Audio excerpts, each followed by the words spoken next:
Ilalako ko lang rin mga dala kong kahoy para pambili ng bigas. Nagugutom na kasi ang asawa kong hindi makalakad. Kumain na ho ba kayo? Hindi pa nga, iho. Sumusobra na talaga yung mga pinsan mo, tay. Mga garapal na yung masamang pag-uugali. Hayaan nyo na. Alam ko na darating ang panahon na magsisisi din ang mga yan. Hindi ako tinawag na mahal ka. Ano man ang tawagan namin, kami lang ang nakakaalam. Kaya magpaalam ka na sa katawan mong halimaw ka!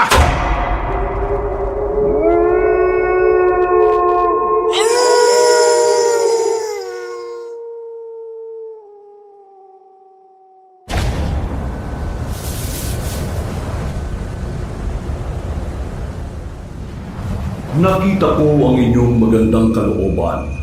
Hindi kayo nag-alinlangan na ako ay tulungan. Dahil diyan, kayo ay aking gagantimpalaan. Isang kakayahan na bumuhay ng patay, ngunit may kondisyon. Huwag kayong tatanggap ng malaking halaga kahit kanino man. Ano lang po ang pwede, mahal na diwata? Kung ano lang ang makakaya ng taong inyong tinulungan. Ngayong tao, lumuhod kayo at aking igagawad ang aking gantimpala. Taong 1968,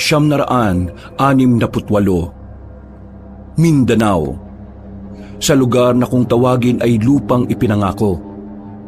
Nabubuhay ang mag-amang Gustin at Usting, nakilala sa tawag na mga anghel sa lupa. Naging bantog ang mag-amang ito na kayang bumuhay ng mga patay na. Anila, ang mag-ama ay mga anghel umano na nagkatawang tao na ipinadala ng Panginoon sa kanila. Ngunit bago pa man sila naging bantog, ay hindi naging mabuti ang buhay nilang mag-anak. Dahil sa kahirapan, madalas silang makutya ng mga tao sa paligid nila. Bagaman, hindi naman lahat. Ngunit kadalasan sa kanila ay ganoon ang ugali. Kahit nga ang sarili nilang pamilya ay hindi sila kinikilala bilang pamilya nila. Hindi rin naging maganda ang pagtrato sa kanila ng iilan sa mga kamag-anak nilang may kaya sa buhay. Isang araw, nalaman nila Mang Gustin na may pagtitipon na gagawin ang kanilang pamilya. Bumili pa si Mang Gustin ng magandang damit at sapatos para isuot sa nasabing pagtitipon. Talagang pinag-ipunan niyo ni Mang Gustin para sa okasyon na yon. Isa pa, inanyayahan din siya kaya natuwa naman siya na makakadalo siya. Hindi na sumama ang kanyang mag-ina dahil hindi na sapat ang kanilang pera para bumili pa ng bagong damit. Labag man sa loob niya na iwanan ang mag-ina ay wala siyang nagawa. Abay tay, ang gwapo ninyo sa suot nyo Mukha kayong artista. Baka naman binobola mo lang ako, anak ha. Saad ni Mang Gustin, ngunit bahagya siyang nalungkot sabay buntong hininga. Nakakalungkot nga lang, hindi ko kayo maisasama ng nanay mo Ayos lang ho yun, tay. Ayaw rin naman hong sumama ni nanay Napangiti naman si Aling Juana at sinabi sa asawa na wag na silang alalahanin. Ang mahalaga ay makadalo si Mang Gustin sa pagtitipon ng kanilang pamilya. Basta maayos lang siyang pakitunguhan doon ay masaya na siya. Napabuntong hininga na lamang si Mang Gustin at napatango. Oo nga po, tay. Di ba mga mata pobre kalahi nyo? Baka namang gawin kang alila dun Naku, umuwi ka na lang kapag ganun. Siniko naman ni Usting ang pinsan na si Pakoy. Napapailing naman si Mang Gustin habang nakangiti. Sa bagay, totoo naman ang sinabi ni Pakoy. Halos may kaya kasi lahat ang pamilya niya. At siya lang ang bukod tanging mahirap. Sa pamilya nila ay 3 lang silang magkakapatid at nasa ibang bansa na ang 2. Ayaw din naman niyang umasa sa mga kapatid niya. Kahit na madalas ng mga ito na sinasabi na kung may kailangan siya ay tumawag lang sa kanila. Pinagsabihan pa siya ng mga kapatid nung minsang sumulat siya na huwag siyang pupunta sa pagtitipon ng pamilya nila dahil alam nila kung gaano kaliit ang tingin ng mga ito sa kanila. May kaya din ang mga kapatid niya, pero hindi sila mayayabang katulad ng mga kamag-anak nila na anak ng kapatid ng kanilang lolo. 4 ang naging anak ng lolo nila Mangustin at ang kanilang ama ang bunso. Ang pamilya ng kanyang lolo ay hindi naging matagumpay sa buhay, gawa ng kahirapan. Ang kapatid kasi ng kanilang lolo Javier na si Lolo Isaac ay nakipagsapalaran sa ibang bansa kaya umangat sa buhay. Ang kaso, kasabay ng pag-angat ng buhay nila ay ang pagbunga naman ng kanilang mga masasamang ugali. Tay, pupunta pa ba mga anak ng mga tiyo at tiya mo? Malamang, hindi. Nako, kung ako, hindi rin ako pupunta. Ewan ko ba dyan kay Tatay Agustin? Bakit gusto pang pumunta? Hindi rin natuto to, matanda na to eh. Mahina at pasimpleng siniko ni Usting si Pakoy. Uy, yung bibig mo. Sorry. Pinsan, ako lang naman nasasaktan kapag si tatay umuuwing malungkot. Nako, naalala mo nung Pasko, pinapunta-punta nila rin si tatay. Akala mo bibigyan ng pamasko, yung pala pinaglinis at hugas lang sa bahay nila. Sabay tingin kay Mangustin. Baka mamaya niyan tay, palutuin ka lang doon ha. Hindi naman siguro, iho. Kasi inimbitahan naman nila ako. Napailing na lang si Pakoy habang baka sa muka ang matinding pag-aalala. Nako, ako'y nagdadalawang isip sa imbitasyon na yan eh. Bakit di mo na lang hintayin ang pagtitipon natin sa side naman ni Nanay Juana? Mabuti pa doon, walang mayaman at mahirap eh. Lahat pantay-pantay. At iginagalang ka doon, tay. Palagi ka pang bida. Parang kulang na lang, Pakoy. Ayaw mong umalis si tatay ah. Yun na nga sana gusto ko. Para namang hindi nyo kilala mga kamag-anak nila tatay eh. Napabuntong hininga na lamang si Aling Juana at sinaway ang dalawa. Saka sinabihan na niya si Mangustin na umalis dahil baka mahuli na ito sa nakatakdang oras. Nakakaya naman sa kanyang mga kamag-anak kapag nagkataon. Napatango naman si Mangustin at nagpaalam na aalis na. Binilinan pa siya ni Pakoy na kapag pinagluto at hugas lang siya doon ay huwag siyang mag-atubiling umuwi. Natatawa naman si Mangustin habang kumakaway sa kanila. Nako, hindi ko talaga gusto yung angka ni Mangustin. Nung isang beses na ako isinama niya sa bukid nako po, yung si Tia Esmeralda mo, namukhang palakang nabinat ang suplada. Nakasalubong namin sa kalsada na nakasasakyan Binati ni tatay nung nakaraan. Aba, di man lang siya pinansin. Grabe ka naman sa palakang nabinat. Siyang tunay. O nga naman talaga Sana naman yung ugali binabagay sa mukha. Kung medyo langanin ang mukha mo, dapat nagpapakabait ka. O kaya, pilit mong maging mabuting tao. Grabe ka naman, Pakoy, magsalita. Daan-daanin mo naman. Anang Usting sabay tingin kay Aling Juana. Nay, pangit po bang napangasawa ni Lolo Isaac ni tatay? Bakit po hindi kagandahan ng lahi niya? Isama mo na ugali sa pagkwento, Nay. Natatawa't napapailing na lamang si Aling Juana sa tanong ni Pakoy. Pagkunway, naupo siya ng maayos at ikinuwento ang tungkol sa pamilya ni Lolo Isaac na kapatid ng lolo ni Mangustin na si Lolo Javier. Aniya, hindi naman kagandahang lalaki si Lolo Isaac at di rin kagandahang babae ang asawa nito. May kakayanan lang sa buhay ang asawa ni Lolo Isaac at magaling magdala ng damit. Nay, bakit po hindi nakapag-abroad si Lolo Javier ni tatay? Napangiti si Aling Juana. Masyadong mausisa ang dalawa. Ngunit kanya pa rin ibinahagi dahil alam niyang di naman tatantanan ng dalawa. Ayon sa kanya, balak mag-abroad ni Lolo Javier, ang lolo ni Mangustin. Ngunit pinakiusapan siya ni Lolo Isaac na siya na lamang ang mag-alaga sa kanilang mga magulang. Dahil ambisyoso si Lolo Isaac, ay siya ang nagtungo sa abroad, habang ang Lolo Javier ang nag-alaga sa mga magulang nila. Kaya mabait si tatay kasi mabait ang lolo niya at mabait din ang tatay niya na lolo ko rin. May pinagmanaan pala ang kalahi ni Lolo Isaac sa kanya. Kaya mga pinsan ni tatay sa lahi ni Lolo Isaac nyo eh. Mukhang mga mambabarang na nausog. Sobrang gigil mo sa lahi ni tatay ah. Pasalamat tayo, hindi ganyan ang lahi nyo. Di ba, Nay? Natawa na lang si Aling Juana sa usapan ng dalawa. Dahil maaga pa ay nagtungo sina Usting at Pakoy sa bukid. Sila muna ang nagtrabaho sapagkat wala si Mang Gusting. Sayang naman kasi ang kikitain nila. Lumiban na lang din muna sila sa eskwela para makatulong. Si Aling Juana naman ay naging abala na rin sa gawaing bahay. Natapos na kasi niyang labhan ng mga tinanggap na labahin ng mga kakilala niya. Napakahirap ng buhay, ngunit kahit kailan ay hindi naman sila sumuko. Alam nilang palaging may pag-asa habang nabubuhay.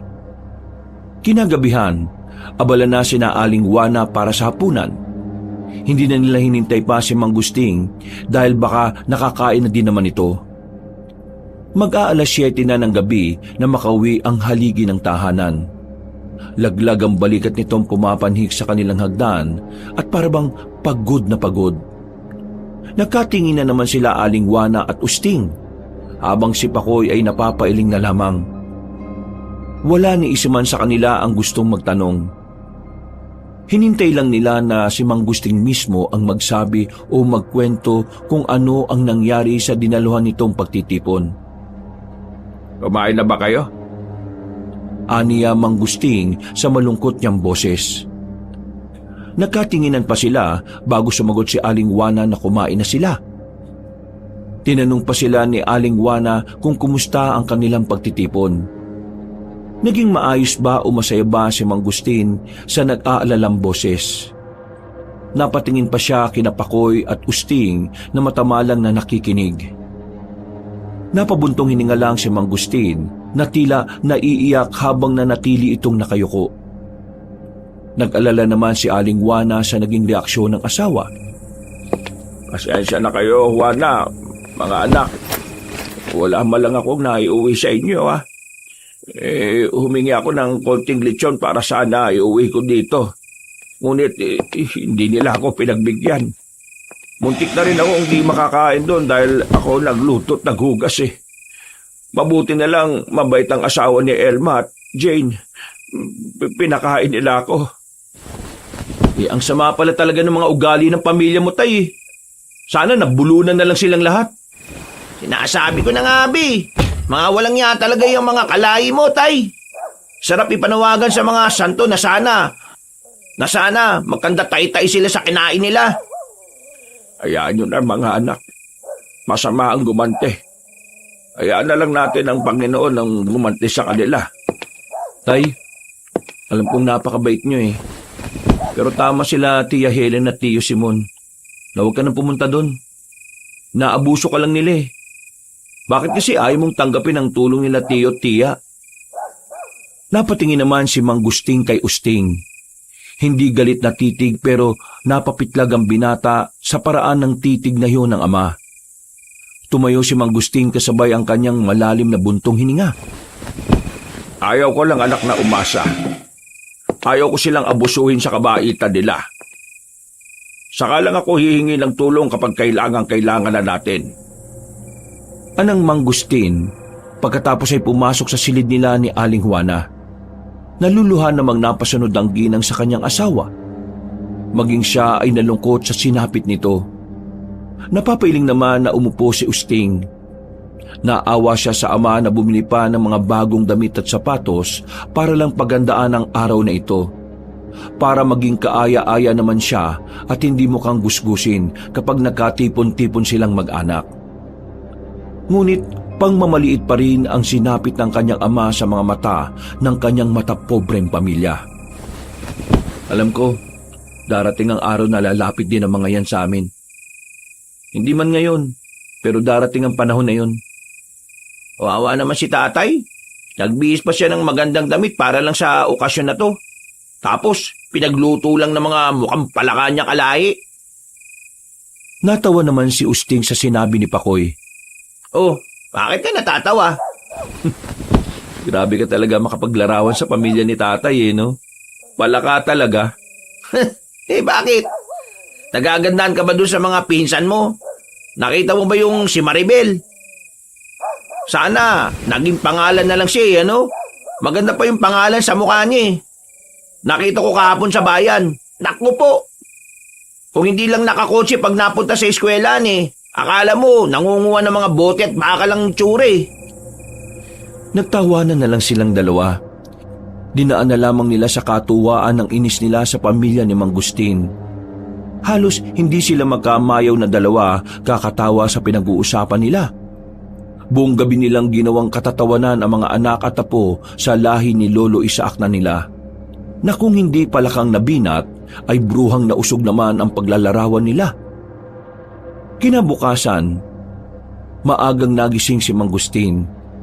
Nauna pa ito sa pagtilaok ng manok na bumangon. Sa wari ni Aling Juana ay hindi ito nakatulog. Nag-init na si Aling Juana ng tubig.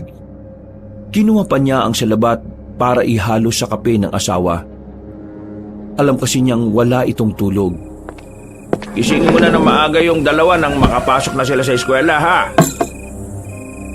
Napabuntong hininga si Aling Juana at sinabing masyado pang maaga para gisingin ang dalawa. Tinanong niya si Mang Gustin kung gusto niya ng kape, sapagkat kumulo na ang kanyang pinakulong tubig. Ay, sige. Marami ba ang lalaban mo ngayong araw? Kung hindi naman marami, magpahinga ka muna. Magsasalita pa sana si Aling Juana nang biglang magising na ang dalawa. Nagtimpla ng kape si Pakoy para sa kanila ni Usting. Masaya naman si Mang Gustin dahil dito nakatira si Pakoy sa kanila. Para na ring dalawang lalaki ang anak niya. Pamangkin ni Aling Juana si Pakoy. At bata pa lang ito ay sa kanila na ito naglalagi. Puro kasi babae ang kapatid nito kaya si Usting lang ang malapit sa kanya. Hanggang sa hindi na talaga ito umuwi sa kanila. Tay, hindi mo na kami papasok ni Pakoy.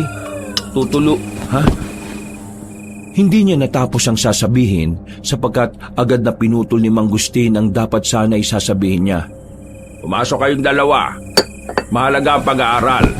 Isa pa, huwag niyong sayangin ang gastos ni Tita Delia niya. Kapatid ni Aling Juana si Delia at ito ang ina ni Pakoy. Siya na rin kasi ang nagpapaaral kay Usting. Dahil umano kay Usting ay mataas din ang grado ni Pakoy sa eskwelahan. May kakayanan naman sila Pakoy sa buhay kaya di maunawaan ni Mang Gustin ba't gustong gusto ni Pakoy na tumira sa bahay nila. Kaya mo na ba sa bukid, Tay? Ay, oo naman. Kaya mag-aral kayo mabuti para hindi kayo matulad sa akin. Lalo ka na, Pakoy. Baka isipin ng tatay mo na pinapahirapan ka namin dito, ha? Nako, Tay. Kung alam mo lang kung gaano kasaya si tatay na magaling ako magtrabaho sa bukid. Sabi pa nga niya, napaka-responsable ko na daw na bata Siyempre, nagyabang din ako sa kanya. Natatawa na lang din si Mang Gustin sa kwento ni Pakoy. Matapos silang mag-agahan ay sabay na sila Mang Gustin, Usting at Pakoy na umalis. Kumakaway pa sila kay Aling Juana habang papalayo. Napapailing na lamang si Aling Juana habang tinatanaw ang mga ito. Nang mawala na ito sa kanyang paningin, ay bumalik na siya sa loob ng kanilang bahay para gawin ang mga gawain niya. Samantala, habang papasok sina Pakoy at Usting sa eskwelahan, ay may nakasunod sa kanilang rumaragasang sasakyan. Halos maligo pa sila at ang iba pang mga estudyanteng naglalakad sa alikabok na dulot ng sasakyan. Napapaubo pa si Pakoy at Usting habang tinataboy ang mga alikabok. Nainis naman si Pakoy at sumigaw siya. Akala mo naman napakaganda mong babae. Linti ka. Mukha ka namang golden coal Nagtawa na ng ibang estudyanteng kasabay nilang naglalakad. Natawa din si Usting sa kasiniko niya si Pakoy na nanggagalaiti sa inis. Uy, pag ikaw talaga narinig ni Mirabel, yari ka talaga. Kasabihan pa naman, the more you hate, the more you love. Sa narinig, nanlaki ang mga mata ni Pakoy. Alanganin siyang gumiwi habang iniisip ang mukha ni Maribel. Ha? Kung ikaw ba? Kung hindi mo pinsan yan, sa tingin mo magugustuhan mo? Sige nga, balansin at isipin mo. Hindi rin.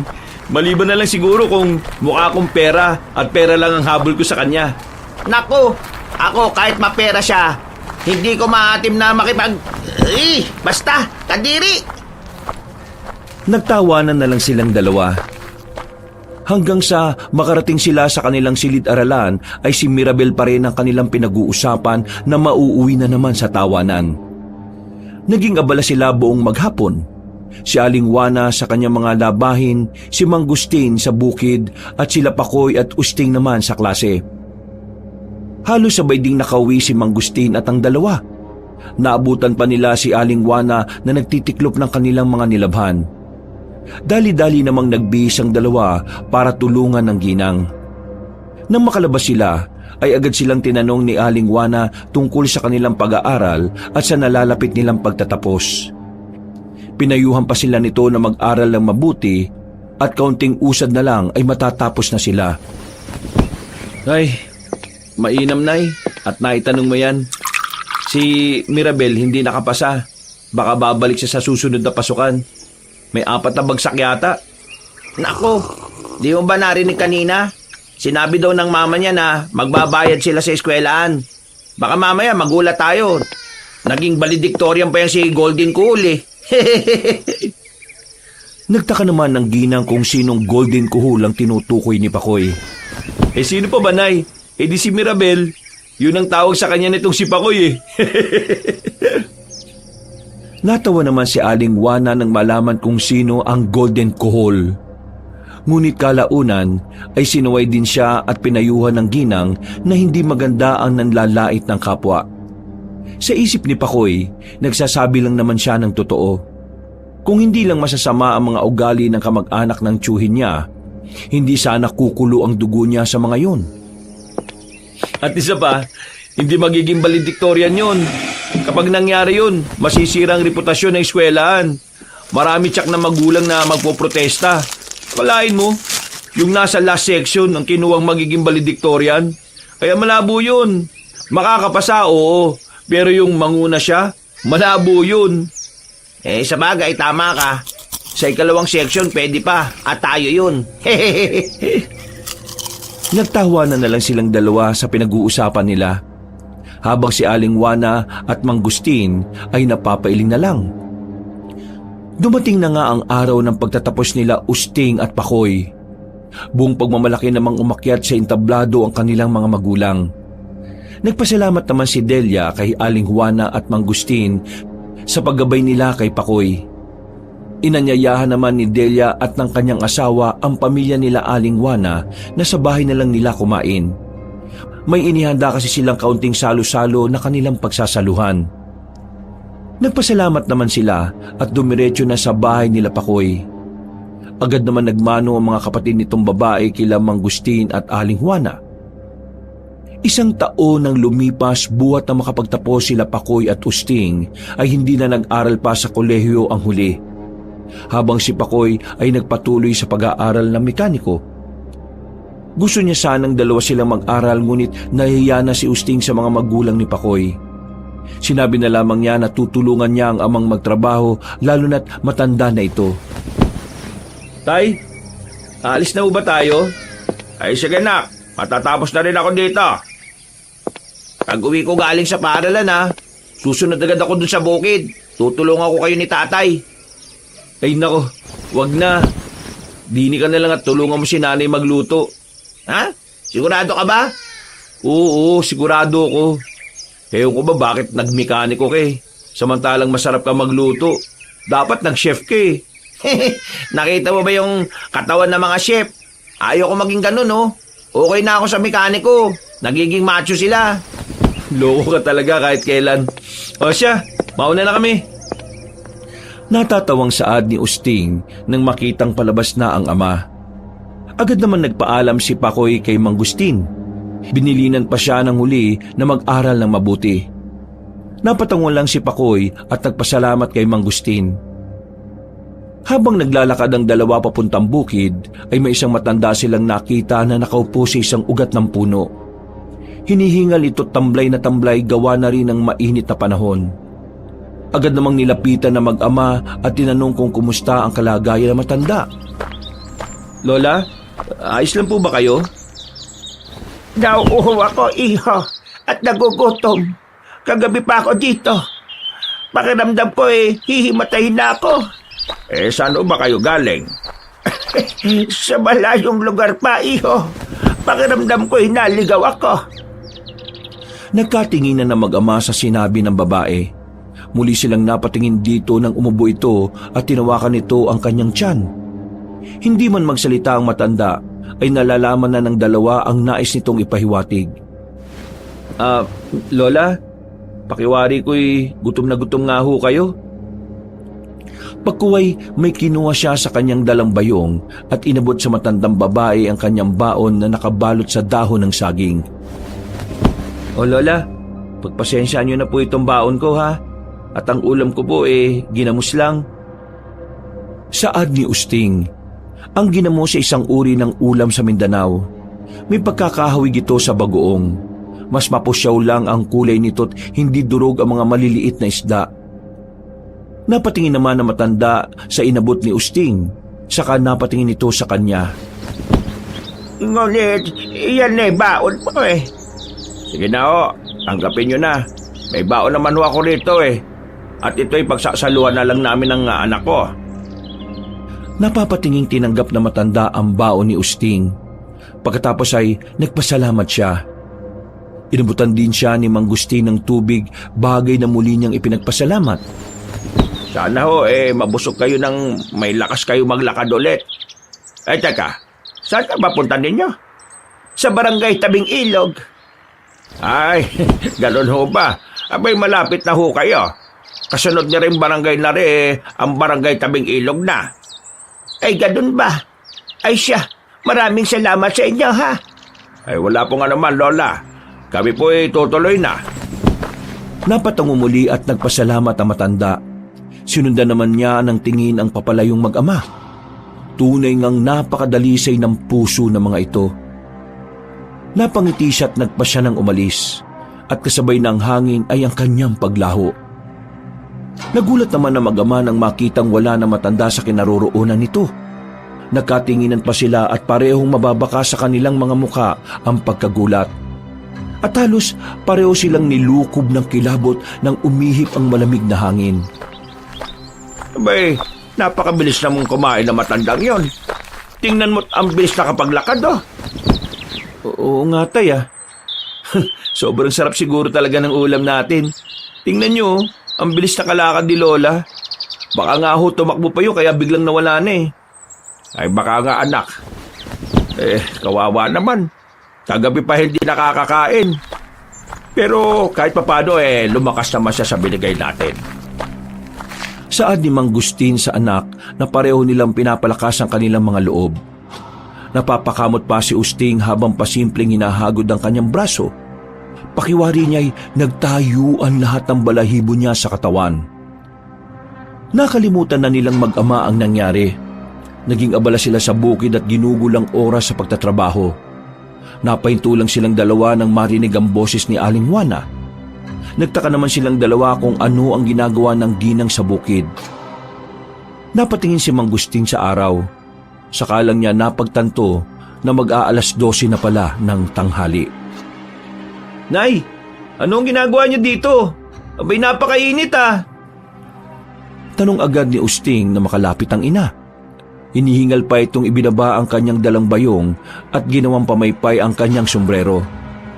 Halos hindi siya makapagsalita dahil sa hingal na nararamdaman. Napatanong pa siya kung bakit tila napakainit ang panahon. Ba't ka ba kasi pumarin Alam mo naman na napakainit Napatingin naman si Aling Juana kay Mang Gustin na parabang nagtataka. Sa kanya sinabi na kung nakalimutan na ba ni Mang Gustin na siya ang nagpadala ng makakain nila sa tanghalian. Nagkatinginan naman sila Mang Gustin at Usting sa sinabi ni Aling Juana. Maging si Aling Juana ay nagtataka rin sa reaksyon ng kanyang mag-ama.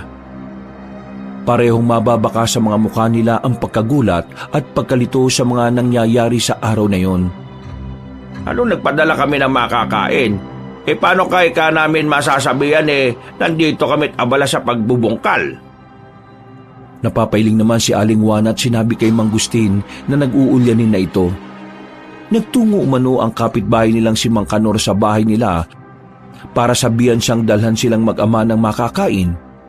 Nagulat sila Mang Gustin at Usting sapagkat wala silang natatandang sila ay nagpasuyo sa kapitbahay na si Mang Kanor na sila'y dalhan ni Aling Juana na makakain. Para di humaba ang usapan, ay sinabi na lamang ni Mang Gustin na gutom na nga marahil siya at nakalimutan niyang nagpautos nga siya. Sinenyasan naman niya ang anak na sumakay na lamang sa sinasabi niya. Naunawaan naman ni Usting ang ibig ipahiwatig ng ama, dahilan para sabayan na lamang niya ang sinabi nito. Kinagabihan, nag-usap sila Mang Gustin, Usting at Pakoy. Katatapos lang nilang magapunan at kasalukuyan silang nagkakape sa labas ng kanilang bahay. Napakaliwanag ng buwan noon na halos tanaw na ang buong kaparangan. Maging si Pakoy ay nagulat sa ibinahaging karanasan nila Mang Gustin. Napapaisip din siya kung paanong nangyari na dumaan si Mang Kanor sa bahay nila kung di naman sila nakisuyo. Tay, nakapagtataka talaga ang nangyari sa inyo. At sabi nyo nga, ang bilis na wala nung matanda. Di kaya tay, mangkukulam yun? Naniniwala ka ba sa ganon? Abay, kwentong bayan lang yun, no? Taga-probinsya ka, hindi ka naniniwala sa mangkukulam? Alam mo, totoo mga yun. Makakala mo isang malaking biro lang ang mga mangkukulam, ha? Balabong mangkukulam yon. Maaliwala sa mukha ng matanda Ibang-iba mukha ng mangkukulam na akala mo parang pinaglihi sa galit at sama ng loob. Huwag mo sabihin tay na naniniwala ka rin sa mga mangkukulam. Natigil lang kakatawa si Usting nang makitang seryosong amang nakatingin sa kaparangan. Napapailing pa si Pakoy na tinuturo si Usting dahilan para mapakamot na lamang siya ng kanyang batok kahit wala namang kumakati. Mukhang seryoso nga ang ama na sinasabi nitong tungkol sa mangkukulam. Totoo sila, anak. Sapagkat mangkukulam ang una kong naging kasintahan bago ang iyong ina. Muntik na nga niyang kulamin ang nanay mo nang malaman niyang naging kasintahan ko ito buhat ng kami maghiwalay. Yan din ang kwento ni nanay sa akin. Muntik na daw makulam si Nanay Juana nun. Bakit nga ba tayo hindi natuloy yun? Bakit? Parang gusto mo matuloy, Ikaw talaga napakaungas mo. Ang ibig ko lang sabihin kung anong ginawa nila, bakit nakontra? Napapailing na saad ni Pakoy, habang ang pinsang si Usting ay napapatawa na lang sa kanyang reaksyon. Dahil sa Visayas noon kung saan ko nakilala ang nanay niyo sa pugad na mangkukulam yun sila nakatira. At marami siyang kaibigan na mas magaling na mangkukulam at mambabarang. Tinulungan nila ang nanay niya at sa awa ng Diyos nakontra ang kulam ng dati kong kasintahan. Tay, nasaan na po yung dati niyong kasintahan? Hindi ko na alam kung nasaan ang bruhang yon. Ay nako, wag ko na nga lang makita-kita yon at talagang malalamukos ko ang mukha niya. Nagtawa na naman silang tatlo sa sinabi ni Mang Gustin. Nasa ganun silang tagpo nang lumabas si Aling Juana na nakangiti. Masaya siyang nakikita ang mag-ama kasama si Pakoy na masayang nag-uusap. Bumaba na rin siya dala ang kanyang kape at nakisali na rin sa usapan ng tatlo. Kinaumagahan, araw ng Sabado, ay nagtungo na naman sa bukid sina Mang Gustin at Usting. Naiwan si Pakoy para tulungan muna si Aling Juana at siya ay susunod na lang sa dalawa. Habang naglalakad ang mag-ama, ay may nakasalubong silang matandang lalaki. May dala itong karito na puno ng mga kahoy at mga sirang gamit. Noon lamang nila nakita matanda sa kanilang lugar. Seryoso lang itong naglalakad at walang imik. Sinundan lang nila ng tingin nang bigla na lang napaluhod na matanda at napaubo. Dali-dali namang lumapit ang mag-ama at agad tinulungan ng matandang lalaki. Lo, ayos lang ho ba kayo? Nasaktan ko ba kayo? Ayos lang ako, iho. Nawalan lamang ako ng balanse kaya nadapa ako. Tatang, saan ho ba ang inyong tungo? Sa kabilang bayan, iho. Ilalako ko lang rin mga dala kong kahoy para pambili ng bigas. Nagugutom na kasi ang asawa kong hindi makalakad. Kumain na ho ba kayo? Hindi pa nga, iho. Pag nabenta ko na itong aking mga ilalako, saka pa lamang ako makakakain. Tila nahabag naman silang mag-ama sa matandang panay ang ubo. Napakapayat na matanda. Nanlalalim at nangingitim din ng gilid ng kanilang mga mata. Para rin wala itong tulog dahil sa tamlay at lamyan ng kanyang katawan. Nanginginig pa ang mga kamay at tuhod. Nagkatinginan silang mag-ama na parabang nauunawaan na nila ang isa't isa kahit na hindi sila magsalita. Tatang, sa inyo na po itong baon namin. Kainin nyo nang sa gayon lumakas kayo. Saad niya sa matanda. Napatingin naman ang matanda sa inaabot ni Mang Gustin at muling napatingin sa kanya na may paghanga sa mga mata nito. Nagkatira, kayo ba may kakainin pa? Hayaan niyo na, tatang. Malakas pa kami ni tatay. Maaari kaming umuwi kapag nagugutom kami. Ay, nako mga iho, maraming salamat. Magpalain nawa kayo ng Panginoon sa inyong kabutihang loob. Salamat po, Lolo. Kayo rin po. Pagpalain din nawa kayo ng Panginoon. Sige po, tatang. Kami maunan at kami tatanghaliin. Mag-iingat kayo sa inyong paglalakad, ha? Naway maibenta mo lahat ng inyong nilalaka. Sige. Salamat, amang. Umalis na silang mag-ama. Napangiti pa silang inihatid ng tingin na matanda. Ang inyong kabutihang loob ang siyang nagtataas sa inyo. Naway hindi kayo magbago katulad ng inyong pamilya, Agustin. Magpapalain ka ng Diyos sa inyong napakadalisay na puso. Saad niya, saka naglakad at kasabay ng hangin ang kanyang paglaho. Samantalang ang mag-ama naman ay masayang naglalakad papalayo sa matanda. Ngunit sa hindi malamang dahilan ay parang may nag-udyok sa kanilang lumingon. Nagulat pa sila pareho dahil ang katahimikan ng paligid ang bumungad sa kanila.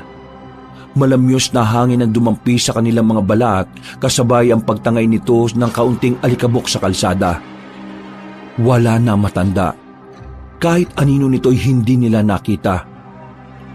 Nagkatinginan na mag-ama at tila ba parehong naglakbay ang kilabot sa kanilang mga balat. Hindi nila lubos maisip kung paano ganung kadali nawala ang matanda. Samantalang usad pagong ang kilos nito ng makasalubong nila. Habang abala sila sa paglilinis ng mga taniman, ay napag-usapan nilang dalawa ang nangyari. Palaisipan sa kanila ang agad na pagkawala ng matanda at kung saan ito dumaan. Maliban sa diretso lang ang daan, ay wala naman itong mapagtataguan kung sakali namang sakahan ng gilid ng daan. Natigil lamang ang usapan nila nang kumulo na ang kanilang mga tiyan. Sabay pa silang napatingala sa langit nang mapagtanto nilang mag-aalas 11 na. Nagkaayaan na silang umuwi para mananghalian. Ngunit bago pa man sila makaahon sa sakahan, ay narinig na nila ang boses ni Pakoy. Tay! Insan! Pananghalian muna kayo! Nagtatakang sabay na nakatinginan na mag-ama. Abay, mainam naman at naisip mong magdala dito ng pagkain. Umaw na silang dalawa at naghugas ng kamay, habang si Pakoy naman ay hingal na hingal habang ibinababa ang dala nitong bayong na naglalaman ng pagkain nila. Mainam naman at dinalhan mo kami ng pananghalian, Pakoy. Salamat, ha. Pauwi na sana kami ni tatay, Wala nga naman, Insan. Mainam na nga lang at dumaan dun si Mang Juan. Ha? Si paring Juan? Sadagad ni Mang Gustin nang makalapit siya sa dalawa. Napatango naman si Pakoy at sinabing si paring Juan nga ni Mang Gustin ang dumaan sa kanila. Paano nangyari yon? Umuwi kahapon sa lugar nila matandang yon. Ano niya magbabaksyon umano muna siya. Kinilabutan si Pakoy sa narinig na sinabi ni Mang Gustin. Nakita rin niya sa mukha na matanda ang sobrang pagtataka. Nay, huwag ka naman magbiro ng ganyan, Tingnan mo yung mga balahibo ko, nagtatayuan. Ayan, Saad ni Pakoy habang pinapakita ang braso kay Mang Gustin. Napatingin naman ang huli sa braso ni Pakoy, habang si Usting ay panay rin ang himas ng kanyang braso. Abay, totoo nga. Kaya nga wala siya dito ngayon Itanong mo pa sa mga yan kung nasaan si Juan. Turo ni Mang Gustin sa mga naroroon. Hindi naman makapaniwala si Pakoy, sapagkat sigurado siyang nagtungo si Mang Juan sa bahay nila at sinabihang siyang nakisuyo ang kanyang tatay Gustin na dalhan sila ng pananghalian ni Usting. Sinabi rin niyang nagtaka pa nga ang nanay Juana nila dahil pinadala naman umano niya sila ng baon. Abay, totoo din naman na nagtungo siya, tay. Kahit itanong mo pa kay nanay. Gumawa pa nga matanda at sinabing baka pinamigay nyo na naman ang baon nyo eh. Ay nako, yung nanay nyo talaga. Siya nga rin dyan eh. Isusubo niya na lang pag may manghihingi, bibigay pa. Tay, hindi kaya namaligdo na naman kayo tulad ng isang araw? Nagkatinginan sila Mang Gustin at Usting sa sinabi ni Pakoy. Saka lang nila napagtanto na nangyari na ito nung nakaraan. Ganon din ang nangyari at senaryo. Hanggang sa pag-uwi nila'y naging palaisipan ang nangyari sa kanila. Hindi na nila kinuwento kay Aling Juana ang nangyari. Baka mabahala lang ito't atakihin ng kanyang nerbiyos. Lingid sa kaalaman nilang lahat, si Arifa o ang Diwata ang nagbabagong anyo para maging si Mang Kanor at Juan. Siya ang nagsabi kay Aling Juana na dalhan ng pagkain ang mag-ama sa bukid para may makain ng mga ito. Naririnig ni Arifa ang usapan ng mag-ama, kaya naman nawili siyang subukin pa ang kabutihang loob ng mga ito. Si Arifa rin o ang Diwata ang nagpanggap na isang matandang babae at ng matandang lalaki. Isang buwan nang nakalipas buhat na mangyari ang nakakatuwang pangyayari sa buhay nila Mang Gustin at Usting. Nalimutan na nga nila ang kababalagang yun. Isang araw, inanyayahan na naman si Mang Gusting ng kanyang mga pinsan sa isang salo-salo. Ngunit sa pagkakataong yon ay hindi na siya pumunta sapagkat ayaw rin ng kanyang mga kapatid na siya ay dumalo. Hindi rin naman dumalo ang kanyang mga pinsan sa side ng kanyang lolo Javier. Sa palagay nga niya, tanging siya na lang ang nagpapakamartir sa pamilya ng kanyang lolo Isaac. Naggalit ang kanyang mga pinsan sa pamilya ni lolo Isaac niya.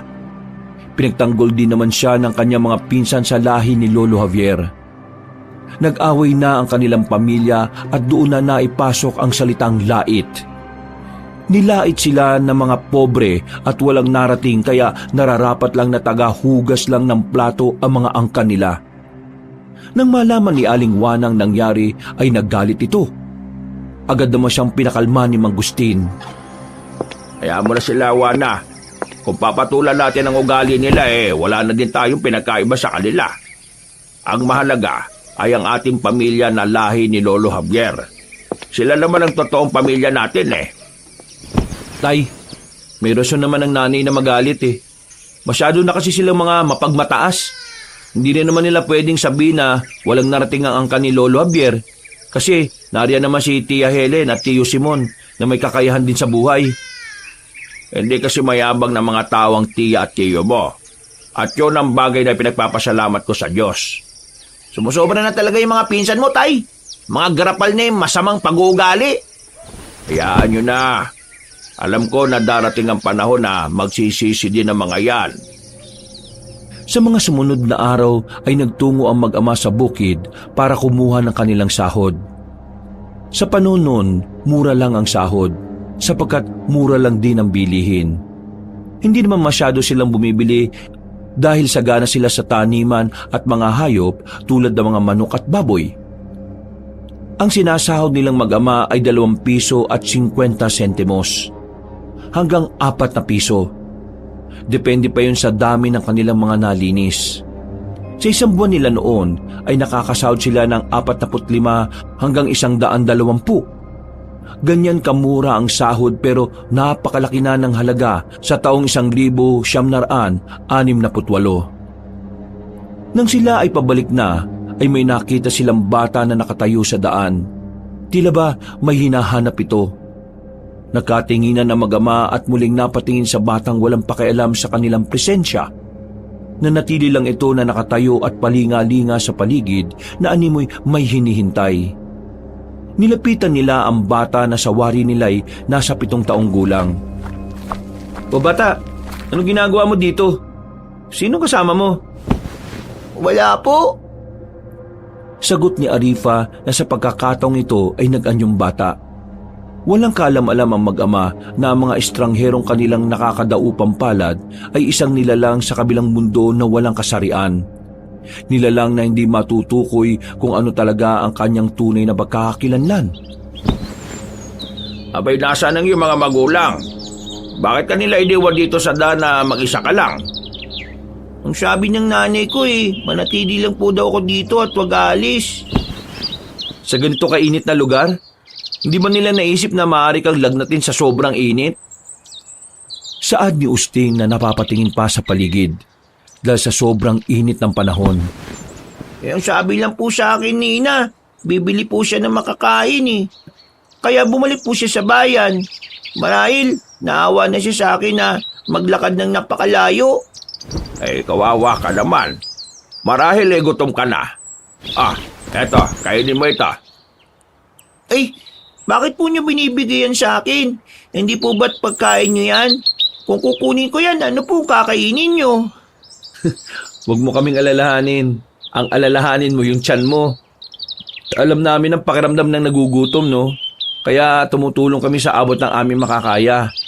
At ang Diyos na ang bahala sa amin sa susunod na kakainin namin. Sige na, iho. Tanggapin mo para hindi ka mahilo habang naghihintay sa iyong ina. Napatingin pa ang bata sa inaabot ni Mang Gustin.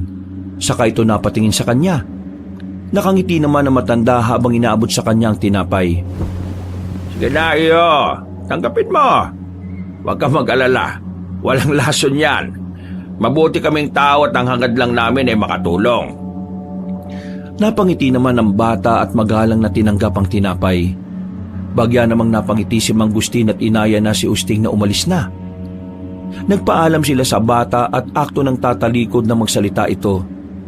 Nagulat pa sila dahil nagbago ang boses ng bata at naging boses ng bathala ito.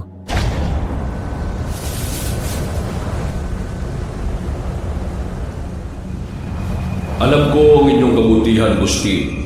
Nasukat ko na ito. Ilang beses na. Sabay pa silang napalingon ni Usting at halos napalod sila sa sobrang gulat at kaba. 3 tao ang nasa harapan nila. Ang matandang babae na una nilang nakadaupang palad, ang matandang lalaking may hila-hilang kariton at ang bata. Diyos ko, mahabaging langit. Huwag kayong matakot, Gustin. Ako ay hindi masamang nilalang. Nakita ko ang kabutihan yung 2 ng anak mo. At nakita ko kung paano hindi kayo nag-alinlangan at tulungan ng aking 3 katauhan. Dahil sa inyong kabutihan, gagantimpalaan ko kayo. Nagkatinginan naman sila Usting at Mang Gustin dahil sa kanilang narinig. Ngunit mababakas pa rin ang takot sa kanilang mga mata. Nakita ko ang inyong magandang kalooban. Hindi kayo nag-alinlangan na ako ay tulungan. Dahil dyan, kayo ay aking gagantimpalaan. Isang kakayahan ng bumuhay ng patay, ngunit may kondisyon. Huwag kayong tatanggap ng malaking halaga. Ano lang po ang pwede namin tanggapin, mahal na bathalang diwata? Kung ano lang ang makakaya ng taong inyong tinulungan. Ngayon, tao, lumuhod kayo at aking igagawad ang aking gantimpala. Bumulusok ang liwanag sa paligid, dahilan para mapapikit ang mag-ama. Isang nakakasilaw na liwanag na hindi kayang tingnan ng kanilang mga mata. Kasabay ng pagkawala ng liwanag ay ang paglaho ng diwata. Nakatinginan pa ang 2 saka tumayo at mabilis na tumakbo papalayo sa lugar na yon. Saka lang nila napagtanto na ang lugar na yon ay doon din nila nakita ang matandang babae at lalaki. Marahil ay daanan yun ng mga engkanto.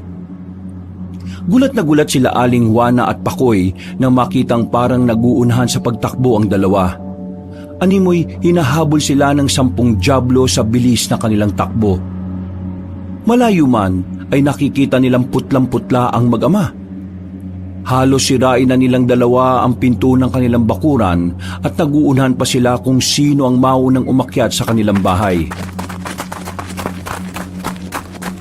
Ano ba nangyayari sa inyo? Paano kayo't para kayong hinabol ng 10 demonyo? Tay, pinsan, ayos lang pa kayo? Ano nangyari sa inyong 2? Ikuha mo muna kami ng tubig. Dalian niyo! Dali-dali namang kumuha ng tubig si Pakoy. Pagbalik nito'y may dala na itong 2 baso. Nagpasalamat naman ang mag-ama nang iabot sa kanila ni Pakoy ang tubig. Halos walang hinto at hinga na nilagok nila ito.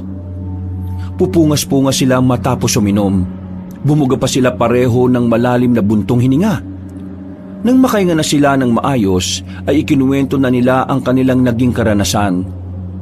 Halos hindi naman makapaniwala si Aling Juana at Pakoy sa kanilang mga narinig. Imposible man, ngunit alam nilang hindi gagawa ng kwentong magama. Lalo na si Mang Gustin. Ikinuwento din nila ang sinabi ng diwata na pinagkalooban sila nito ng kapangyarihang magkaroon ng kakayahang kayang bumuhay ng patay. Nagulat si Pakoy at Aling Juana. Napatakip na lang ng kanyang bibig at naupo ang may bahay ni Mang Gustin. Ang galing naman yan, Tay. Pero Tay, paano natin malalaman kung totoo yung sinasabi ng diwata kanina? E di maghintay tayo kung may patay. Yung di pa naimbalsa mo, ha? Napatingin naman silang tatlo kay Pakoy, ngunit seryoso lang na nakatingin ng binata sa kanila. Para bang sigurado ito sa mga sinasabi niya. Ngunit sa huli ay sinang-ayunan din ni Mang Gustin at Usting ang naisip na ideya ng binata. Makalipas ang 1 buwan, buhat nung magpakita ang diwata at binigyan ng kakayahan ng mag-ama na bumuhay ng patay, ay tila narinig ng Diyos ang kanilang panalangin. Habang abala sila sa paglilinis ng bakuran, ay nagkakagulo ang mga tao sa labas. Agad namang napatayo at lumabas si Aling Juana sa bakuran nila at tinanong ang kapitbahay kung ano ang nangyari. Napatakip naman ng bibig ang ginang matapos marinig ang sinabi ng kapitbahay nila. Dali-dali siyang bumalik sa mga kasama sa bahay at sinabi ang nangyari. Namatay umano ang anak ng kapitan nila. Nabulunan umano ito at hindi agad na agapan. Tay, Usting, ito na yung pagkakataon ninyo na malaman kung totoo yung sinasabi ng diwata. Ha? Paano kung hindi gumana? Hindi mapapaya kami ni tatay dun. Kaya nga susubukan natin, di ba? Ano natin malalaman kung totoo? Ito namang taong to, napakahina ng loob mo. Pwede ba ilipat yan para ako na sumubok? Tama si Pakoy, anak. Wala namang mawawala kung susubukan lang natin. Isa pa, magtiwala tayo sa kanya at sa diwatang nagkaloob nito sa atin. O di ba, Tay? Nakuha mo yung punto ko. Ano, tara na. Baka mamaya ipaimbalsa mo na yun. Tila kinilabutan naman si Aling Juana sa kanyang narinig. Ngunit pinili na rin itong sumama para masaksihan ang gagawin na mag-ama. Nang marating nila ang bahay ng kapitan, ay nakita nilang nag-uumpukan ng mga kapitbahay. Buhat sa labas, ay naririnig nila ang iyak ng asawa ni kapitan. Alam nilang masakit para sa ginang ang nangyari, lalo na't ito ang kanilang nag-iisang anak ni kapitan. Nagtanguan naman sila Usting at Mang Gustin. Hindi nila alam kung bakit sila pinagkalooban ng ganitong kakayahan, ngunit marahil ay may dahilan ng lahat. Pumasok sila sa loob. Nahirapan pa sila dahil sa mga kapitbahay na kulang na lang ay yumakap na rin sa katawan ng bata. Mainam na lamang at kasama nila si Pakoy na medyo may kakapalan ng muka at hindi nahihiya. Oy, padaan, makikiraan po. Aling Betty, maaari bang umusog ka muna? Padaan lang saglit. Nagsiusog naman ng mga kapitbahay. Ang iba ay binatukan pa ni Pakoy dahil pinagkikiliti sila nito. Nang makapasok na, ay napatingin sila sa nakahimlay na 7 taong gulang na bata. Namumutla ito at nagkulay ubi na ang labi nito. Hindi man sila nagtanong, sinabi na kapitan ang nangyari. Aniya ay kumakain lang ng prutas ng santol ang bata at nalunok niya nang hindi sinasadya ang buto. Huli na umano sila dahil wala na itong buhay ng kanilang abutan. Yumukod si Mang Gustin at pinaupo ang bata. Napapayak lang na napatingin si kapitan at ang asawa. Pinayuko bahagya ni Mang Gustin ang bata sa katinapik-tapik ang likod nito. Pagkunway, ibinuka ang bibig at bahagyang inilapit niya ang bibig sa bibig nito. Nung unay nagalit ang kapitan sa ginawa ni Mang Gustin, maging ang kapitbahay ay hinusgahan kagad siya. Natahimik lang sila nang sabihin ni Usting na ibabalik nila ang buhay ng bata. Hindi na umimik si kapitan at pinagpatuloy ni Mang Gustin ang kanyang gagawin. Bahagya niyang hinipa ng bata sa bibig na parabang nilalagyan niya ng hangin ng baga nito. Pagkatapos ay isinara niya ang bibig ng bata at napatingin siya kay Usting at tumango. Napatungo din ang binata at tinawakan sa noo ang anak ni Kapitan at tinapik ang likod. Halos magimbalang lahat ng nakasaksi nang umubo ang bata at naisukan nito ang buto ng santol. Napayak na lamang ang mag-asawa nang makitang biglang nagkaroon ng buhay ang anak nila.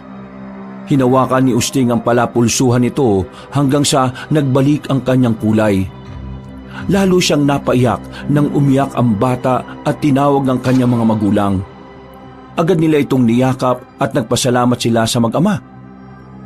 Naging kilala ang mag-ama at doon nagsimula ang kanilang pagsikat bilang mag-amang kayang bumuhay ng patay. Tay, dami pong nagpapadala ng mga gulay sa inyo ni Usting, oh. Hindi na tayo tsak magugutom yan. Ay nako, Pakoy. Tulungan mo nga akong buhatin to. Sige po, Tay. Hindi lang sa kanilang bayan naging kilala ang mag-ama, kundi maging sa mga karatig baryo at bayan. Halos umabot na sila sa kung saan-saan at marami din ang nagdadala ng mga handog sa bahay nila. Hindi nila hinihingi ang mga yon, bagkus kusa itong ibinibigay sa kanila. Marami na rin silang mga patay na binuhay basta hindi pa ito naiimbalsa mo. Hindi lang isa o dalawang patay ang nabubuhay nila kundi marami na. Dahil sa katanyagan ay nakilala na rin silang mag-ama sa ibang lupalop ng Mindanao. Isang araw, may magarang sasakyan na kulay asul ang pumarada sa tapat ng kanilang bakuran. Maging ang mga kapitbahay nila ay namangha sa sasakyan. Noon lang sila may nakitang ganong kagara at kagandang kotse sa lugar nila. Bumaba ang tingin nila'y mag-asawa. Halatang may kaya sa buhay ang mga ito dahil na rin sa kanilang kasuotan. Si Pakoy ang bumaba para salubungin ng binata. Binati niya ang mga ito at pinatuloy sa loob ng bahay ni Mang Agustin. Ay magandang araw po. Ano po ang aming may paglilingkod sa inyo? Magandang araw po. Kayo po ba si Mang Agustin? Ay ako nga ho. May tutulong po ba kami? Ako po pala si Arman. At ito ang aking asawa na si Gina. Mang Agustin, hindi na kami magpapaligoy-ligoy pa. Kaya kami naparito ay dahil gusto namin buhayin mo ang anak namin. Ang nag-iisa naming anak. Napatingin naman sila kay Gina nang umiiyak ito. Nagtakip pa ito ng panyo sa bibig habang umiiyak. Agad namang inalo ni Arman ang asawa. Hinagod nito ang kanyang likod upang patahanin. Pakiusap, Mang Agustin. Handa kaming magbigay ng kahit na magkano. 500, 1,000, 2,000, kahit na magkano. Nagkatinginan naman sila Mang Agustin at Usting sa laki ng inaalok ng lalaki. Ang ganong halaga sa panahong yon ay napakalaki na. Ngunit nag-aalangan pa si Mang Agustin dahil hindi sila pwede tumanggap ng malaking halaga. Nagsalita ang asawa nitong si Gina. Napakalamig ng boses nito at napakahinhin. Sinabi niyang magbabayad siya ng 20,000 buhayin lamang ang anak nila. Lalong nalula si Mang Agustin sa halagang binanggit ni Gina. Naisip niya saan kukuha ng ganong halaga ang mag-asawa. Sino ang magbibigay sa kanila ng ganong halaga? Napatingin pa siya muli kay Usting at kay Pakoy. Napapailing lang ang dalawa na halatang hindi sila sang-ayon sa inaalok sa kanila. Ngunit naisip din ni Mang Agustin ang kinabukasan nila. Hindi na sila maghihirap sa halagang yon. Sige po. Kami po tutungo sa inyong tahanan. Masayang nagkatinginan ng dalawa at agad may kinuha ang babae sa kanyang bag. Inilabas nito ang puting sobre at inilapag sa lamisita nila Mang Agustin. Marahan niya itong itinulak papalapit sa matanda na ipinagtataka naman ni Mang Agustin. Sinabi pa nito na handa niyang dagdagan ng bayad kung sakaling mabuhay ang kanyang anak. Sinabi niya ang inabot niya kay Mang Agustin ay paunang bayad pa lamang nila. Pagkunway, tumayo siya at tumayo na rin ang asawa nitong si Arman at agad na sumunod sa kanya palabas. Bahagya pang napahinto si Gina sa may pintuan at nagwikang hihintay na lang nila sa labas si Mang Agustin. Sa napakinhin niyang boses na hindi lumingon sa kanila. Nagpatuloy na silang mag-asawa sa pagbaba sa may 5 baitang na hagdan ng tahanan ni Mang Gustin. Napatayo na si Mang Gustin upang sumunod nang pigilan siya ni Pakoy at Usting. Tay, bakit niyo tinanggap? Hindi ba't ang sabi ng diwata huwag kayong tatanggap ng malaki? Anak, hindi naman ako humingi. Sila ang kusang nagalok.